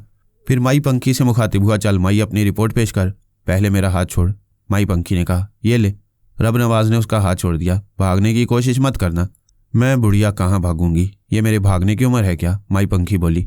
अच्छा माई, हमारा वक्त ज़ाया न कर, जो बोलना है जल्दी बोल। दिलदार बख्श ने मदाखलत की। तुम्हारी 2 बीवियाँ हैं? माई पंखी ने रब नवाज से पूछा। हाँ है, तो इस बारे में सारी दुनिया जानती है। रब नवाज ने अपनी मूंछों पर ताव देते हुए कहा। काका, क्या तू अपनी छोटी बीवी के बारे में कुछ जानता है? हाँ, मैं सब कुछ जानता हूँ, मेरी बीवी है वो। रब नवाज ने किसी कदर तलखी से कहा। उसकी समझ में नहीं आ रहा था कि आखिर वो कहना क्या चाह रही है। तेरी छोटी बीवी के बारे में मैं जो कुछ जानती हूँ, क्या वो इन सब के सामने बता दूं या अकेले में सुनेगा? माई पंखी ने सवाल किया। ना, ऐसी क्या बात है, तू सबके सामने बोल। रब नवाज ने मुतफिक्र लहजे में जवाब दिया। काका फिर सुन, तेरी बीवी का नाम तबस्सुम है। तूने उसे धर्मपुरे में रखा हुआ है। शादी को 1 साल हुआ है, वो तन्हा रहती है। शादी की है तूने, उसके साथ रह। तन्हाई उसके लिए जहर है, उसके अंदर आग भरी है। बाज़ औरतें सिर्फ शरीर होती हैं, जिस्म होती हैं, हर वक्त शोलों में घिरी रहती हैं काका। एक पूरा फायर ब्रिगेड भी उनकी आग नहीं बुझा सकता। जा कर देख कि वो इस वक्त क्या कर रही है। अब क्या पड़ोस में रहने वाले उस लड़के का नाम भी बताना पड़ेगा? चल बता ही देती हूँ, फयाज है उसका नाम। माई पंखी इतना कहकर खामोश हो गई। उसके इस इंकशाफ ने ऐसे ही रब नवाज के तन बदन में आग लगा दी। इतने लोगों के सामने उसकी सख्त तौहीन हुई थी। वह भिना के बोला, सर जी, आप इस बुढ़िया को लेकर थाने चलें, मैं ज़रा घर का चक्कर लगा कर आता हूँ। अगर इसकी रिपोर्ट कच्ची निकली तो फिर मैं थाने आकर इसका गला दबाऊंगा। ओए रब नवाज, तुम किस चक्कर में आ रहे हो? ये बुढ़िया मुझे 1 नंबर की चलित्र लगती है। दिलदार बख्श ने उसे समझाने की कोशिश की, लेकिन वह समझा नहीं, समझ भी नहीं सकता था। माई पंखी ने जो बातें की थी वो 100% सही थी। बस अब उसकी आखिरी बात की तस्दीक बाकी थी, लिहाजा वो रुका नहीं। उसने मोटरसाइकिल दबाई और तफ्तीश पर निकल पड़ा। चल माई, दिलदार बख्श ने रब नवाज के जाने के बाद कहा। तूने खुद को मुश्किल में डाल लिया। माई पंखी ने कोई जवाब नहीं दिया। वो खामोशी से उसके साथ चल दी। दिलदार बख्श को इस बुढ़िया ने मखमसे में डाल दिया था। रब नवाज की रिपोर्ट के मुताबिक माई पंखी के घर में 20-25 आदमी मौजूद होने चाहिए थे, लेकिन यहाँ से चिड़िया का बच्चा भी बरामद नहीं हुआ। अगर वह इस घर में मौजूद थे तो वो कहाँ गायब हो गए, या फिर रिपोर्ट गलत थी। लेकिन रब नवाज अपनी रिपोर्ट पर बज़िद था कि पक्की है। थाने पहुंचकर दिलदार बख्श ने उसे 2 सिपाहियों की तहवील में दिया कि इसे कमरे में बिठाएं और निगरानी रखें। फिर वो अपने काम निपटाकर उस कमरे में आया जहां माई पंखी बैठी थी। कमरे की रोशनी में दिलदार ने माई पंखी को ऊपर से नीचे तक बगौर देखा। माई पंखी के चेहरे पर उसे कोई घबराहट या परेशानी नजर नहीं आई। वो उससे कोई सवाल करने वाला था कि माई पंखी ने पहल कर दी। वो बोली, काका, तू मुझे यहाँ क्यों लाया है? हमें तेरे खिलाफ रिपोर्ट मिली थी। मैं तुझे बता चुका हूँ, तेरे घर में मशकूक लोगों का आना जाना है। इस वक्त भी आदमियों की मौजूदगी की मुखबरी हुई थी। क्या वो लोग हमारे आने से पहले जा चुके थे? क्या तुझे पुलिस की आमद की इतला हो गई थी? दिलदार बख्श ने सवाल किया। काका, तेरे लोगों ने, खुद तूने मेरा पूरा घर छान मारा। मेरे घर में कोई होता तो मिलता ना। माई पंखी ने उसकी आंखों में आंखें डालकर जवाब दिया। माई तो इस तरह नहीं उगलेगी। रब नवाज आ जाए ज़रा, फिर तुझे सीधा करता हूँ। दिलदार गुस्से से बोला। हाँ कर ले इंतज़ार, मैं बैठी हूँ। जब वो आएगा तो तू मुझे छोड़ने और उसे हथकड़ी डालने पर मजबूर हो जाएगा। माई पंखी ने पूरी यकीन से कहा। दिलदार ने उसे सख्त नज़रों से देखा। ज़्यादा बकवास ना कर, मुझे तू कोई पागल औरत मालूम होती है। रब नवाज ने ख्वामखा मेरा वक्त ज़ाया किया। ये कहकर वो खड़ा हो गया। फिर उसने सिपाहियों को हुक्म दिया कि बुढ़िया को लॉकअप में डाल दो और खुद अपने कमरे की तरफ बढ़ गया। उसे शिद्दत से रबनवाज का इंतजार था। 4 बजे के करीब रबनवाज थाने की हदूद में दाखिल हुआ। उसने मोटरसाइकिल दीवार के साथ खड़ी की और फिर मरे कदमों से चलता दिलदार बख्श के कमरे में दाखिल हुआ। हाँ रबनवाज, क्या हुआ? दिलदार ने बेकरार होकर पूछा। बहुत कुछ हो गया सर जी, रबनवाज ने इंतहाई दुख से कहा। क्या मतलब, तेरी तबीयत तो ठीक है? रबनवाज ने कंधे से रिवॉल्वर उतारा, कमर से अपनी पेटी निकाली। पेटी और रिवॉल्वर उसने दिलदार बख्श की मेज पर रखा और बोला, खेल खत्म हो गया। वो माई बिल्कुल सच्ची निकली। बड़ी पक्की रिपोर्ट दी उसने। हुआ क्या, कुछ बोल तो। दिलदार बख्श परेशान होकर बोला, सर जी मैं दोनों को मार आया हूँ। रबनवाज ने शिद्दत गम से कहा, आप मुझे गिरफ्तार कर लें, हथकड़ी डाल दें मेरे हाथों में। मैंने एक नहीं 2 खून किए हैं। सर जी मेरी बीवी बेवफा निकली। मैं जब घर में कूदा तो वो दोनों बेखबर सो रहे थे। मैंने सोते में दोनों को गोली मार दी। ये तूने क्या किया रबनवाज? क्या तू जानता नहीं कि फांसी चढ़ जाएगा? जानता हूँ सर जी, अच्छी तरह जानता हूँ, पर क्या करूँ। उन्हें देखते ही मेरे दिमाग में आग लग गई। मेरी बीवी पड़ोस के लड़के फ्याज की गर्दन में बाहें डाले सो रही थी सर जी। वो दोनों बेलिबास थे सर जी। मैं उन्हें कैसे न गोली मारता? रबनवाज गुस्से से कांप रहा था। रबनवाज तूने वारदात कर दी थी तो फिर पलट कर यहाँ नहीं आना चाहिए था। अपनी पेटी और रिवॉल्वर उठाओ और जा निकल जा, दिलदार बख्श ने मशवरा दिया। आपका शुक्रिया सर जी, रबनवाज एहसानमंदी से बोला। पर मैं भागूंगा नहीं, चाहे मुझे फांसी हो या उम्र कैद। इस बुढ़िया का क्या करूं? इसकी एक एक बात सच निकली। इसने तो यहाँ तक कह दिया था कि मैं तुम्हें हथकड़ियाँ लगाने और इसे छोड़ने पर मजबूर हो जाऊंगा, दिलदार बख्श ने बताया। सर जी इसे छोड़ दें, वो तो कोई बहुत पहुंची हुई चीज़ मालूम होती है। मेरी समझ में अभी तक ये बात नहीं आई कि इसके घर में मौजूद आदमी कहाँ गायब हो गए, या फिर तुम्हारे मुखबर की इतला गलत थी। दिलदार बख्श की सुई गायब होने वाले आदमियों पर अटकी हुई थी। इतला तो ठीक थी, रबनवाज बोला। तो फिर इस बुढ़िया को 2-3 दिन हवालात में रखते हैं और दिन की रोशनी में घर का जायजा लेते हैं। मुझे लगता है कि इसके घर में कोई खुफिया दरवाज़ा है। वहां पहुंचते ही इसने खुफिया रास्ते से उन्हें बाहर निकाल दिया, दिलदार बख्श ने कहा।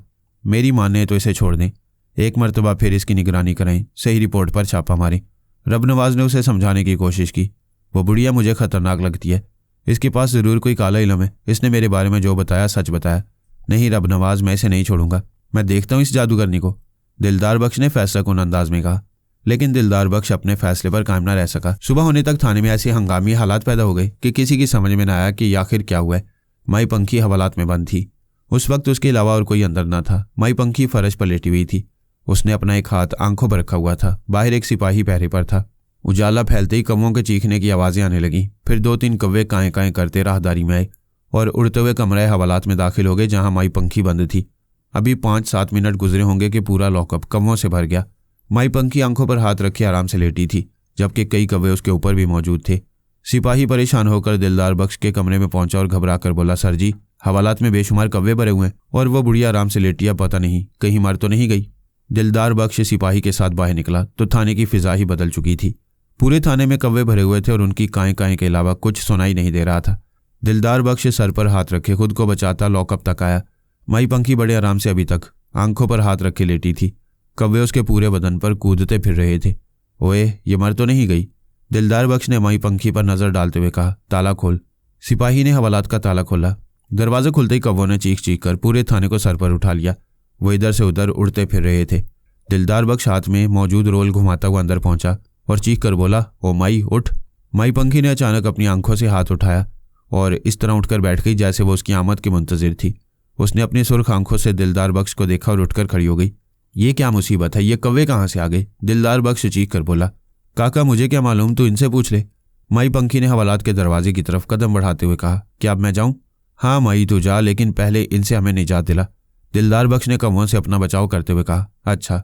माई पंखी ने राहदारी में खड़े होकर ऊपर की तरफ देखा और बोली, बस बग्गा इन्हें ले जा। माई पंखी के इतना कहने के बाद मुश्किल से 2-3 मिनट लगे होंगे कि थाने की फिजा यकदम साफ हो गई। वहां कोई कौवा रहा ना कोई कौवे का बच्चा। कौवों के फिजा में मादूम होने के बाद दिलदार बख्श ने गहरा सांस लिया। माई पंखी को गहरी नज़र से देखा और बोला, तू कोई जादूगरनी है क्या? तूने फिर इल्ज़ाम लगाया मुझ पर। माई पंखी ने उसे खुशमगी निगाहों से देखा। चल मुझे घर छोड़कर आ। दिलदार बख्श अंदर से इतना खौफजदा हो गया कि अब उसमें हिम्मत ना थी कि उसे रोक लेता। वो बनफ्से नफीस उसे उसके घर छोड़कर गया और ऐसा पहली बार हुआ था कि पुलिस ने किसी मुलजिम को बाइज्जत तरीके से घर पहुंचाया हो। बदलता है रंग आसमां कैसे कैसे। माई पंखी पुलिस वैन से उतरी तो गली के लोगों ने हैरत से देखा, लेकिन किसी में हिम्मत न थी कि वो उससे कोई सवाल करता। सब इंस्पेक्टर दिलदार बख्श उसके साथ घर के अंदर आया। पूरे सेन में नीम की जर्द पत्तियां बिखरी हुई थीं। नीम के दरख्त पर बैठे कौवे काएं काएं कर रहे थे। कौवों की आवाज़ सुनकर दिलदार बख्श की आंखों के सामने थाने का मंजर घूम गया। उसने घबराकर माई पंखी की तरफ देखा। वो पूरे इत्मीनान से सेन में पड़ी चारपाई पर बैठ चुकी थी। उसके चेहरे पर किसी किस्म का कोई तासुर न था। उसे इस बात का एहसास भी न था कि उसके साथ दिलदार बख्श आया है और वह पुरतजस्सुस नज़रों से सेहन का जायजा ले रहे। फिर उसने एक नज़र बावर्ची खाने में झांका। बावर्ची खाने के मुकाबिल आखिरी सिरे पर बने गुसल खाने और बैतुल खुला को भी अंदर से देखा। फिर वो अंदर चला गया, कमरों का अच्छी तरह जायजा लिया। बिलाखिर वो इसी नतीजे पर पहुंचा कि इस घर में बाहर जाने का रास्ता एक ही है। अभी तक उसका जहन इस गुत्थी को सुलझाने में मुनहमिक था कि छापे के वक्त इस घर में 20 से 25 मर्द और औरतें मौजूद थीं। वो आखिर किस रास्ते से फरार हुए, ये बात उसके दिमाग में किसी कील की तरह गड़ गई थी। काका, तू कुछ परेशान है? माई पंखी ने उसके चेहरे पर नजरें गाड़ कर कहा। माई, अगर तू ये बात मुझे बता दे कि इस घर में मौजूद बंदे बंदियां किस तरह बाहर गए तो मैं तुझे भूल जाऊंगा। दिलदार बख्श ने कहा। बता दूंगी काका, परेशान क्यों होता है? तू मुझे भूल जाना चाहता है, लेकिन मैं नहीं चाहती कि तू मुझे भूले। आते जाते रहना। माई पंखी चारपाई से उठी और दरवाजे की तरफ बढ़ी। दिलदार बख्श को ये बात समझने में देर न लगी कि वो क्या चाहती है। वो तेजी से दरवाजे की तरफ बढ़ा और बाहर निकलते हुए बोला, माई मैं फिर आऊँगा। माई पंखी ने कोई जवाब न दिया। अपनी चमकीली आंखों से उसे एक नज़र देखा और दोनों कबाड़ बंद करके पत्थर लगा दिया। दरवाजे से पलटते ही एकदम उसे भूख का एहसास हुआ। वो मिट्टी की हंडिया उठाकर बाहर लाई। नलके के नीचे रखकर उसने महज पानी से कंकाला, फिर इसमें पानी भरा। बावर्ची खाने में पहुंचकर चूल्हे पर रखा। कुछ डिब्बों से उसने थोड़ी थोड़ी कई चीज़ें निकालकर हंडिया में डाली और चूल्हा जला दिया और पीढ़ी पर बैठ गई। अंजू, उसने पीढ़ी पर बैठे बैठे आवाज़ लगाई। वो चाहती थी कि अंजू जल्द कौवा पकड़ कर लाए। उसकी भूख आखिरी हदों को छू रही थी। कुछ लम्हे इंतजार करने के बाद उसने फिर आवाज़ लगाई, अंजू। लेकिन अंजू नहीं आई। ऐसा कभी नहीं हुआ था कि माई पंखी ने उसे आवाज़ दी हो और वह फौरन उसके सामने ना आई हो। माई पंखी घबराकर उठ खड़ी हुई। वह बावर्ची खाने से बाहर आई और उसने छत की तरफ देखते हुए जोर से आवाज़ दी, अंजू। अंजू घर में होती तो आती।